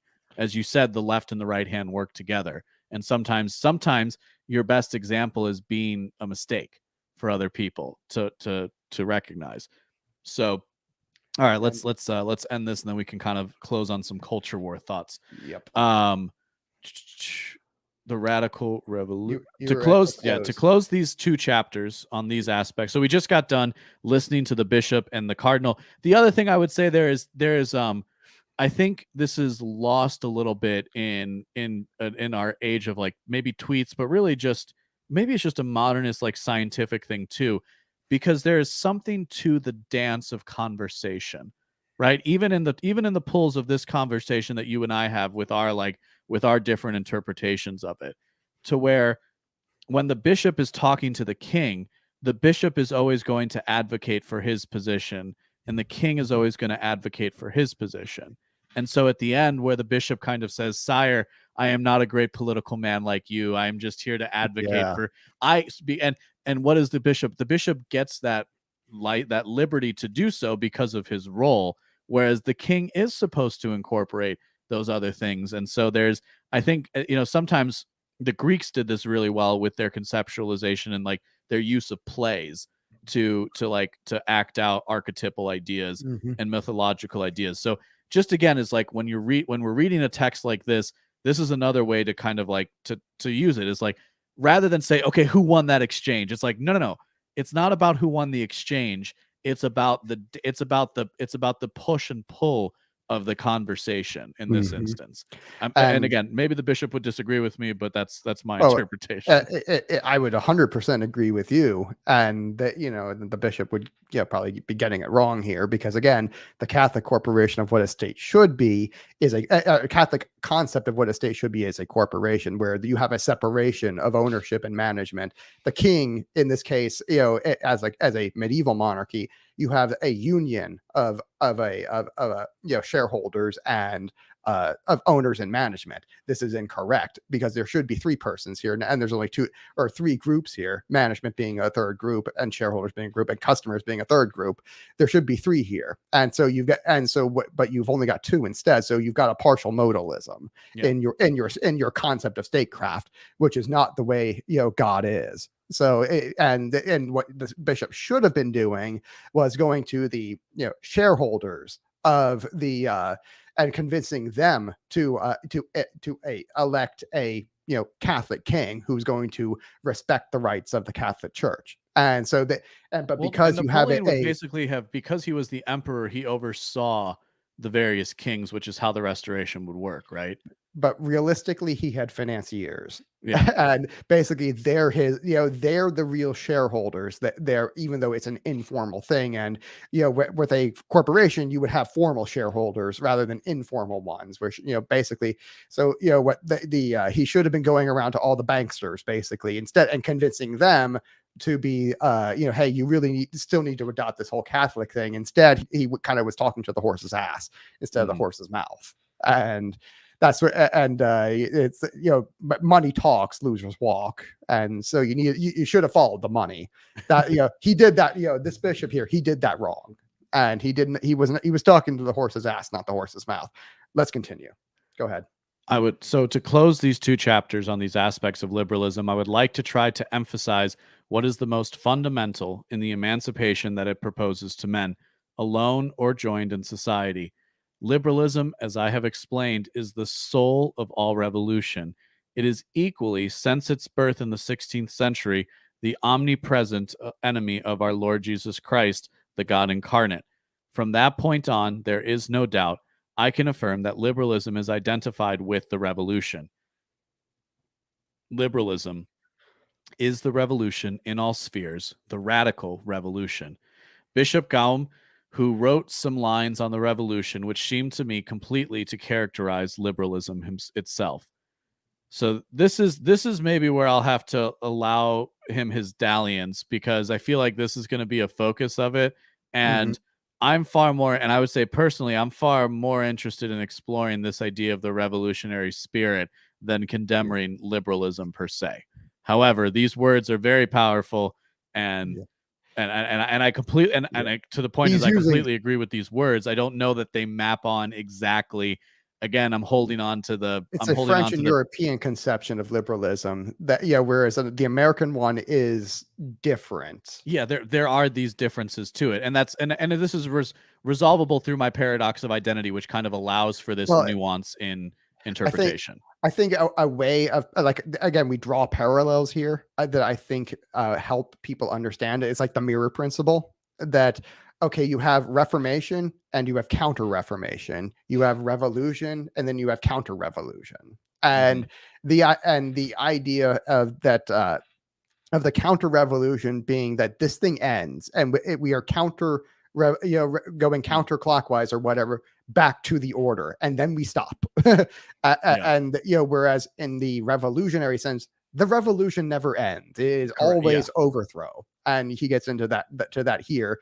So this is where I think the American Revolution, I see it as a counter-revolutionary force, which really was malformed because of that malformation. It devolved into a revolutionary force. And then the progressivism was the revolutionary force reinstituted in conjunction with the socialism of the age. Bingo. And we're basically just and effectively, I would argue that revolution then became the order, which is what we have right now, which is why we've spun out to such an absurd degree that everybody is sitting there and saying, like, wait a minute, what's Disney talking about? But let's read this, and then we're going to talk about that.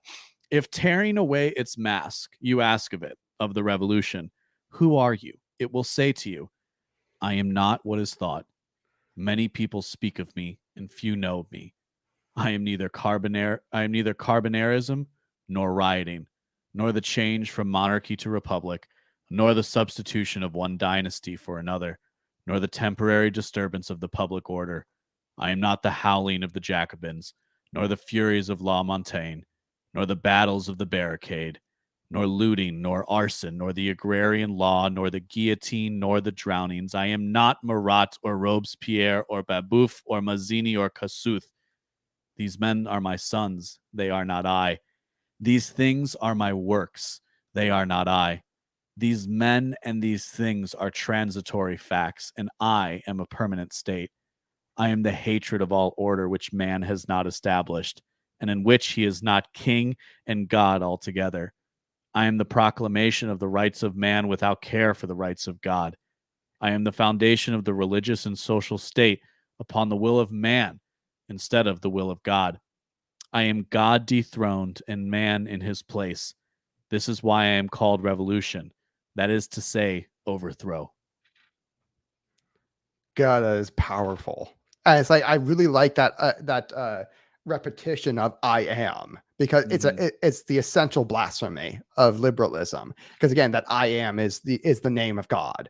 Basically, it is making man God, and making God take the place of man in itself. This is like the spirit of liberalism in the French sense. Because again, what did they do at the outset of this chapter? They crowned reason. Crowned a woman God.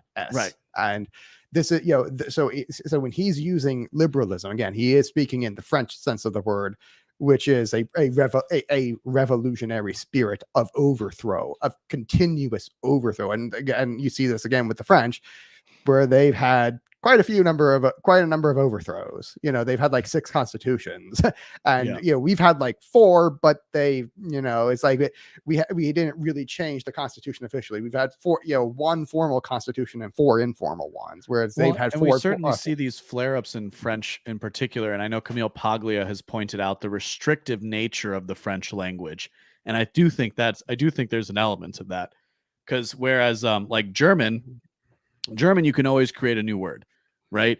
And English has this unique capacity to English has a unique capacity to absorb other languages.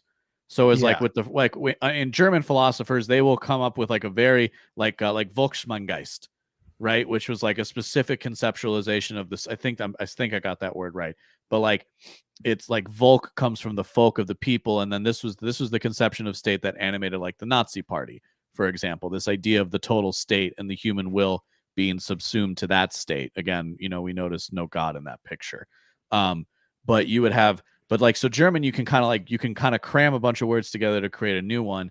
English, you can kind of adopt words from different places, and occasionally we'll make stuff up, or we can kind of, at this point, because it's such an amalgam of Germanic and Romantic languages, languages. We can even distinguish within that. Whereas French, and the Romantic languages are very, like, they're not as precise, just in general. Yeah. Like they can be, but if you know, my Spanish that goes isn't back great. to their Greek roots. Yeah, but what was that? Sorry. That goes back to their Greek roots, where the Greek language is the forerunner language for all of them, and it in itself is very imprecise in its terminology. This was a problem with Greek philosophy. They're always extremely imprecise in their words. Right, and but that imperception comes from our interpretation, not necessarily them saying it, because it's like the word Smurf. It's a contextual term that if you were in the in group, it made complete sense. This is why when you read, if you're reading an old text, they say, okay, this version of this word at this point in time meant this, had this sort of connotation with it. Yeah. Where and that's, and you see that with you do see that with certain types of languages. So yeah, just I don't know. That was, but so, and again, I'm struck by the difference, the liberalism of the farmer who doesn't want to pay high taxes, and the liberalism of the revolting son who wants to go to the city and and indulge the prodigal son before he returns, right? These so are very different. It's a very different thing, and one embodies the spirit of the revolution, and I think your point of the counter revolution is really is an interesting thing. So bring in Disney quickly before we wrap for the night, because again, I think we're really seeing this manifest. We're seeing this manifest in real time, where we've basically reached an absurd level of narrative in the American story, where the progressives, in order to maintain their social control, have had to say, have had to create this fiction, this literal fiction around the what is it, the Parents Protection Act or whatever it's called, the Students Protection Act or something like that. And so okay, there's a bunch of different ways you can try to interpret it, but suffice it to say, I think it's crazy how unignorable it is now, to where people are willfully embodying the thing that was considered anathema, which is to say, is there actually a gay agenda? And that's like a really, and again, there's a separation here between the gay and you know what the separation, by the way, is? Heteronormativity. So if you're a heteronormative gay man or woman, which a lot of them are, you're actually within an order that would be brought into a larger society. I would argue, we may disagree there, but this is, but it is the, but what we're witnessing, right, is this queering of things. What is the queering? Queering is removing the essence of the object. So the whole concept behind queer ideology is to remove the basic categorizations of existence, which is blur lines and obscure. The next chapter we're going to read is law and imposition on liberty, and this is, I think, a fundamental disagreement I would have with many of, I guess what could be called left libertarians and certainly left progressives, is no, limits are required for freedom, are required for liberty. Without a limit in which we can operate, there is no actual operation. There is no way to orient oneself. Well, I mean, it's epistemologically unsound, because you cannot differentiate one thing from another anymore, and therefore you cannot get to truth. Because in order to get to truth, you have to have precision, not just accuracy. And then here's where it gets even more dangerous, because we're not talking about adults engaging in reason. We're talking about the indoctrination of children into a set of ideas that are meant to be confusing. I say this and I've said this a few different times, but I say this as a kid who was I worry if the person I was, was raised today, what direction they would have sent me on. I was an effeminate, not super effeminate, but I played with dolls as a kid. I had my GI Joes, but I also played with I also had I had a Polly Pocket that I liked for some reason, because it was cool. Or I had a baby when I had a little baby stuffed animal. That was just something I had. I liked the color pink. I was a musician. I would, you know what I mean? I embraced dance and things like that. And I look back at myself, and I think of that enterprising young evangelist for this reverse engineered religion, and what could they do with that? And that is real.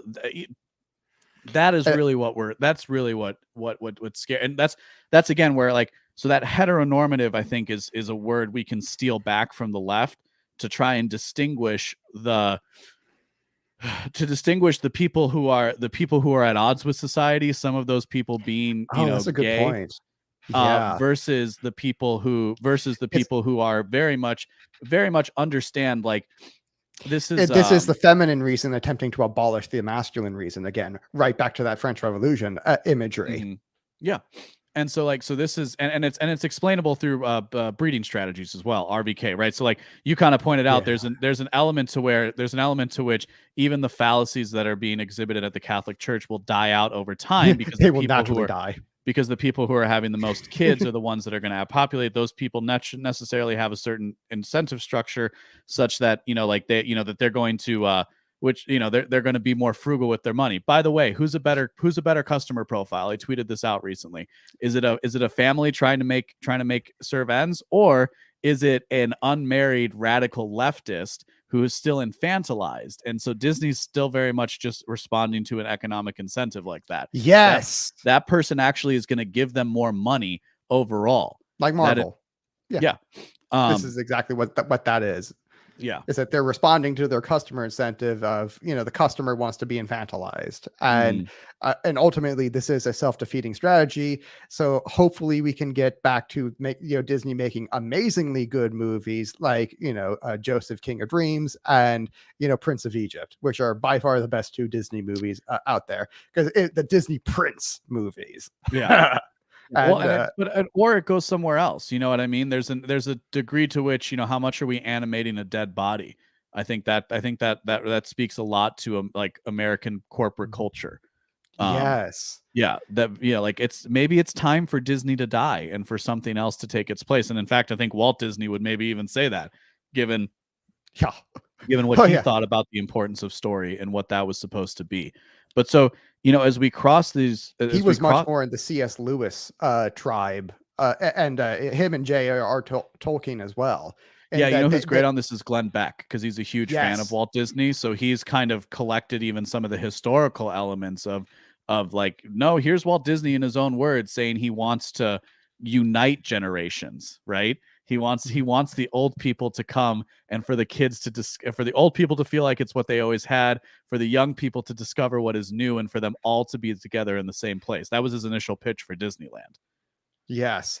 But with his idea of, like, the kind of the mythos and the stories of what he was doing, these were all callbacks to Christian culture, like Snow White and the prince that comes and saves, basically, she dies by this sin, by eating the poison fruit, or like really pricking her nail on thing. And it's, the love of the prince, God, who comes back and saves her. These were callbacks to the Christian identity.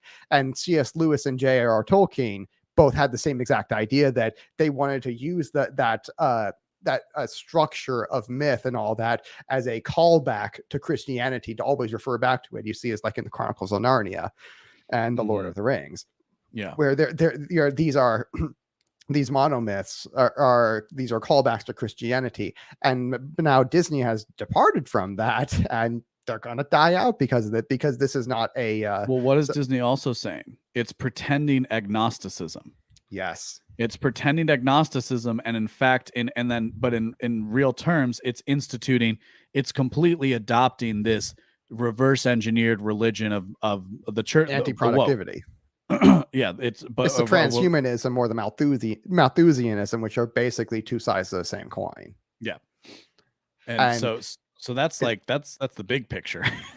It's necessarily an unproductive or anti-productive paradigm. Thus, it will naturally kill itself off. And liberalism is the same exact way. And by the way, again, this is because of this. We can take this back to arcotropism. Again, even go one level deeper like that, because again, chaos demands order to be applied to it. It demands force to be applied to it in order to restore order. And so when you have this kind of chaos that the left is just shoving down our throats, with force, Well, guess what? The right, which is order, is going to respond to that with force. And this is exactly what DeSantis is doing right now. This is why I say this is actually a libertarian action, because he's actively using force to put down leftism, which is what he should be doing if you want to get back to liberty, which is like the particularly in the libertarian sense, which is spontaneous order. Basically, it is that the kind of order that has that spontaneous generation of greater and greater levels of order. That is what liberty consists of for libertarians. So even and granted, libertarians are most of them are like hyper liberals, but even in their concept, it refers back to to its prior definition. Well, I think it's that anarchist impulse that gets in the way of completely ignoring when good actions are being taken. Case in point, would the best scenario be to never have to put something like this into place? Yes. Is that but that's imposing our will on the object. That's not understanding the object. That's not using our will to understand the object. Very clear. Like, what the most insidious part of the bill is? And like what it really does, or not of the bill, of the conversation around it, is that like this prevents it. Like, and I heard this on, thankfully I heard this on Timcast because Malice was on, and so I was listening to it earlier today. But at least it was said on a platform like that, where this has what the bill also does is says you can't talk about this in secret. So the whole case of like, well, can I tell them that I have a partner? And oh my God, what if I'm doing gay stuff on the weekend? Right? It's like, no. This is that's a lie, right? Because what this is really saying is like, no, listen, if you're sending home your course curricula and you say I'm Bill and my husband Tom and I love to do this and that. That's actually not the problem. The problem here is saying when that kid is in your class and he has a little baby doll, is you make an assumption, and because you're not part of the heteronormative gay culture, let's say, that's a mouthful, but because you're not part of that, you need to constantly create your own resources, and so you need to invest in order to create more future. You need to invest so that you can create. You are what you sacrifice to. Yeah, a future version of yourself. In the heteronormative sense, you do that through reproduction. But in this particular sense, and certainly we might say in the queer sense, you do that by breaking down the heteronormative structure. Well, it's parasitic. You naturally have to see, if you are not going to be, and this is like, again, where I always say the left is a parasite, where since they do not create their own children, they have to steal yours and raise yours for you. And so that's an R-selected mentality. Yes. And so that they have to do it. So if you get, and this is a point a lot of right wingers have made, that, if we could just retake the educational system, liberals would kill themselves off in a single generation, because it's true. They would kill themselves off in a generation. Yeah. Because they cannot reproduce. Me. Yeah, it's like that'd be a great problem to have. Yeah, right. If you, it's like an excellent problem to have, where it's like the far left is like LBMNs. I was like, ooh, I love to have that kind of leftist. Because I think you invariably have to reestablish like that contextualism, right? Yeah. Again, going back to the left and the right hand, we might say. Yeah, and so. For this, because liberalism is a self-dooming philosophy, in the sense that if no matter what, if they kill off all the right wingers, they go extinct in a generation. If the right wingers really push back and really want to apply order, which we always will, we will out reproduce them every time, and so they will lose. So basically, no matter what the left does, they're going to lose. And so that's a major incentive white pill for the right, is that the left by its own nature cannot win in the long term. Anytime the left really pulls off a gain like it's done with liberalism, it is a self-dooming prospect. They will necessarily lose eventually. This is why Rome necessarily, as a republic, was always going to excuse me, they were always going to be defeated, self-defeated by themselves. You know, and you know, you know, the barbarian invasions were kind of like after the fact. That was just formalizing the self-defeat that they had already inflicted on themselves. Yeah, you know, Lincoln said it about the United States of America, right? And I think it's fair to say a sufficiently strong, powerful enough structure can only be taken out from within. Yep, and you know, and the America is a perfect example because the you know, the left is always self-destructive. No matter what, it will always lose. It always sows the seeds of its own destruction, no matter how it behaves, because all of its behaviors are necessarily less free, you know, than the alternative, which is again Christendom. You know, it is, you know, the recognition of Christ the King, the recognition of the Catholic Church as the foundation of Western civilization. Again, it only works one way. This is the only way it's ever worked. So any departure from this will necessarily work less, you know, than any alternative. And so if if it works less, again, good trees bear good fruit, bad trees bear bad fruit. If it works less, you are necessarily going down to, you're going to defeat yourself, because the things that work better will outcompete you in a real Darwinian sense. That you know, and so the so to get back to the original part of, hey, you know, how are we debunking the freedom of religion? Because there actually isn't one. You know, the most free, you know, freedom of religion you could freedom of religion that you could possibly have is to choose the good, to choose the Catholic Church, you know, because this is the only religion on the planet that has actually produced liberty, the only one that's actually done it. And so so choosing anything else is necessarily choosing less. So you cannot say I'm choosing to be less free. I mean, that's a contradiction in terms. Yeah, it's like, I think also you might, you know, to maybe put it another way, or what I would maybe say is, it's like, yeah, given the choices between people being bound by Catholic Catholic thought, or this woke thought of, you know, this queerness thought, I'm sorry, 9 times out, I'll take my chances under the Catholic order every single day of the week. You know, an eye for capitalism in the chat points out modern tomboys share the same feeling, where they wonder if they would have been socially engineered into being trans. And it's like, and like, I don't have, and I would say, I don't even think it's a matter of trans, but like, in that this has been studied, dysphoria exists with kids before puberty always. You know what I mean? Of course. Yeah, you know, they're learning who they are. It's in their nature to have an existential crisis at that age. Right. And so it's most of the time it's resolvable. Yeah.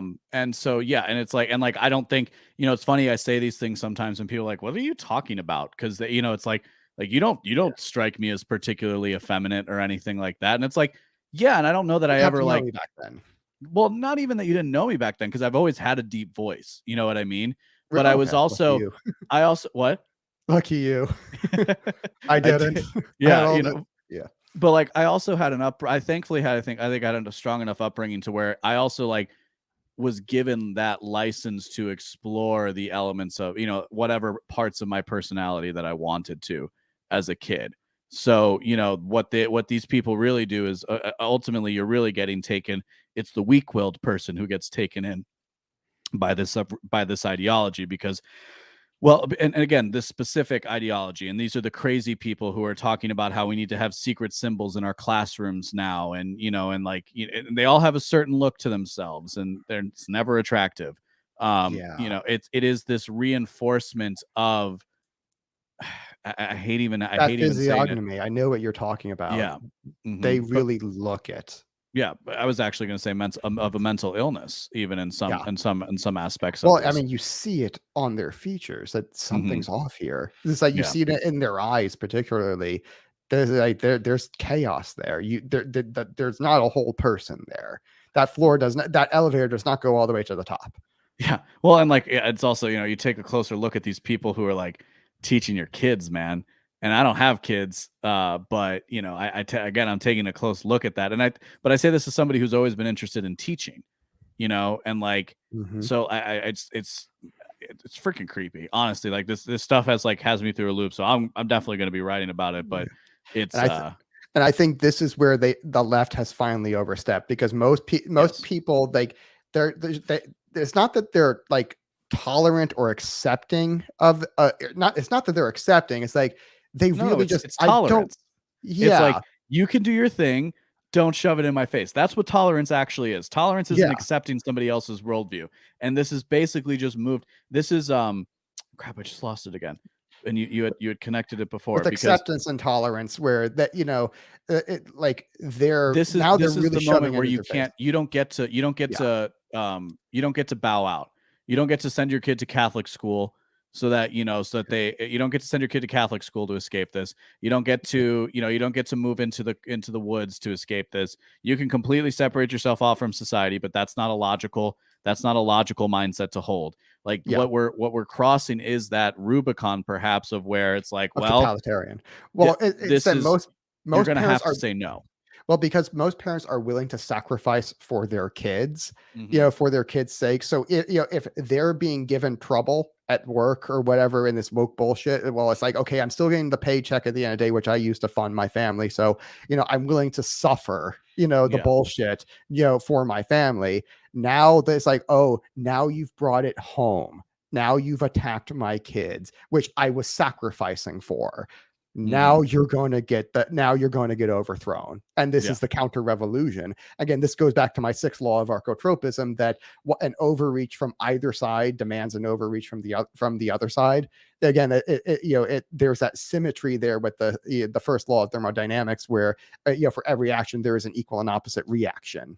And which is just a restatement of the law of causality, that causes have proportional effects. And so so now with the 6th law of arcotropism, because an overreach from the left necessarily demands an overreach from the right, that the right is going to use force to put them down. This is why I'm white pilled on the midterm. A short term, I think, is still going to get worse, because I think we're at the very tail end of that cycle. But I think we're rapidly approaching the right-wing resurgence, the counter-reformation, which is going to really shove back on the left, because now they've really overstepped with how they've treated our children. Because again, the left has to steal our children in order to live, because they cannot reproduce by nature. They are sterile. Their ideology and their bodies are sterile by nature. So therefore, if they're going to reproduce themselves, they have to steal our children to do it. So even the existence of the left is predicated on having the existence of the right. They can't. And you see it's like with the Soviet Union. Like, who did they kill off? If they killed off all their right wingers and all their right wingers left, what happened to their demographics? They collapsed. They collapsed completely. And this is why Russia is basically they're like the only country in the world with worse demographics than China. China, which had a one-child policy. So communism necessarily killed itself off hardcore. And Russia, but in the former Soviet Union, it's like they killed off all of their reproduction. And so now all that's left is the right, because the left killed itself off. It is necessary. Leftism is always necessarily self-destructive. And so but now that it's in its American incarnation of self-destruction, it has decided that it wants to take the right down with it.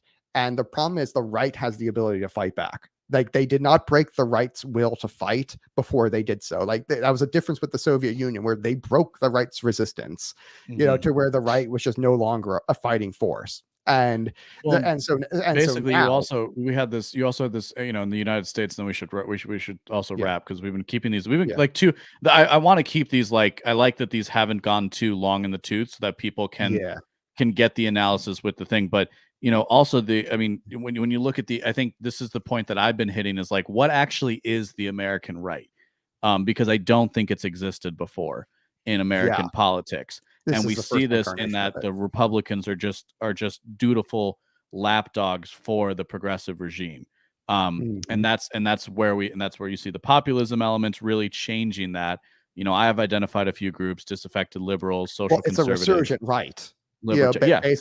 that where the right is not we're not conservative, we're reactionary, and we are here to to actually really push back on the left. Right? The idea, we're not here to conserve the fundamental values of the Enlightenment or anything like that. We're here to actually physically shove them back to the right. It's like we are shoving we're using force to apply order. It's like, and this is explicitly what we exist for. We are here to shove society back to the right, not to not to just like play defense. Like, we're here to go on offense. And so this is why I say, like, this generation of right-wingers that exists right now is the first generation of right-wingers in American history. The first real generation of right-wingers in American history. And now, guess what? We're here to apply order, and that it requires force. And you're going to see quite a lot of that, coming back, from the, in the coming generation, particularly over the coming decade, as 2022 unfolds, which is looking to be a bloodbath for the Democrats and the American left. Because again, they did not break the right's will to fight before they decided to kind of blow up the system. When they said, because the left is self-destructive, they wanted to self-destruct and take us with them. But we're not going down with a fight. And it's really just going to be them self-destructing and us helping them do it. And we're not going with them. We will outlast them. We will out-reproduce them. And again, that fight starts at the at the educational system, which, by the way, shameless plug for Mises GOP. This is one thing we really want to do, is raise money to help take the fight to the left. Again, the gates of hell will not prevail, because gates are a defensive implement. They do not attack. Gates do not attack. So therefore, the idea of Christians is that we are on offense against the gates of hell. We're on offense against the satanic left. And you have Mises GOP, which you can donate to, please, please, please, because the counter-revolution, the counter-reformation needs to be funded. This is what we're here to do. We're here to take this fight to them, and that is one of the prime goals, is to have a real separation of leftism and education. Right? We're going to separate the state from education. And failing that, we will separate the left from education. And hey, if they want to play that propaganda game, two can play that game. If they want to be sexually propagandizing children, well, we can, a Christian, we can. Okay, groomer. It's like, okay, groomer, we can play that game too, and throw your ass in jail, and then teach the kids, let them teach prayer in schools. How about, and then we can teach Bible class. We'll send them to Bible class or something like that. And screw the left, screw them. And two can play that propaganda game, and we're going to be shoving back on them. And and so, and once we retake the education system from the left, which we're going to do, and we will use any means necessary to do it. We are not here to apologize to them. I just realized how simple it is. Yeah, it really is. They will just self-destruct. Because just remove basic licensure. Exactly. And literally all the parochial and Catholic schools can just keep operating the way that they want. Exactly. And we are going right back to a civilization that recognizes Christ the King. And this is what we're raising money for. And if you will donate to us monthly, we will get there. The counter reformation is happening. The counter revolution is moving forward. And this is the spirit we're trying to embody with Mises GOP. We're here to go back to the social kingship of Christ the King. Like, we're going back. It's like, this liberal order is done. We're so thoroughly done with it. And so please support us and help us make that difference, and to help us us be like Ron DeSantis and really stick it to the rats at Walt Disney. There you go. All right. That's it. Thanks, guys.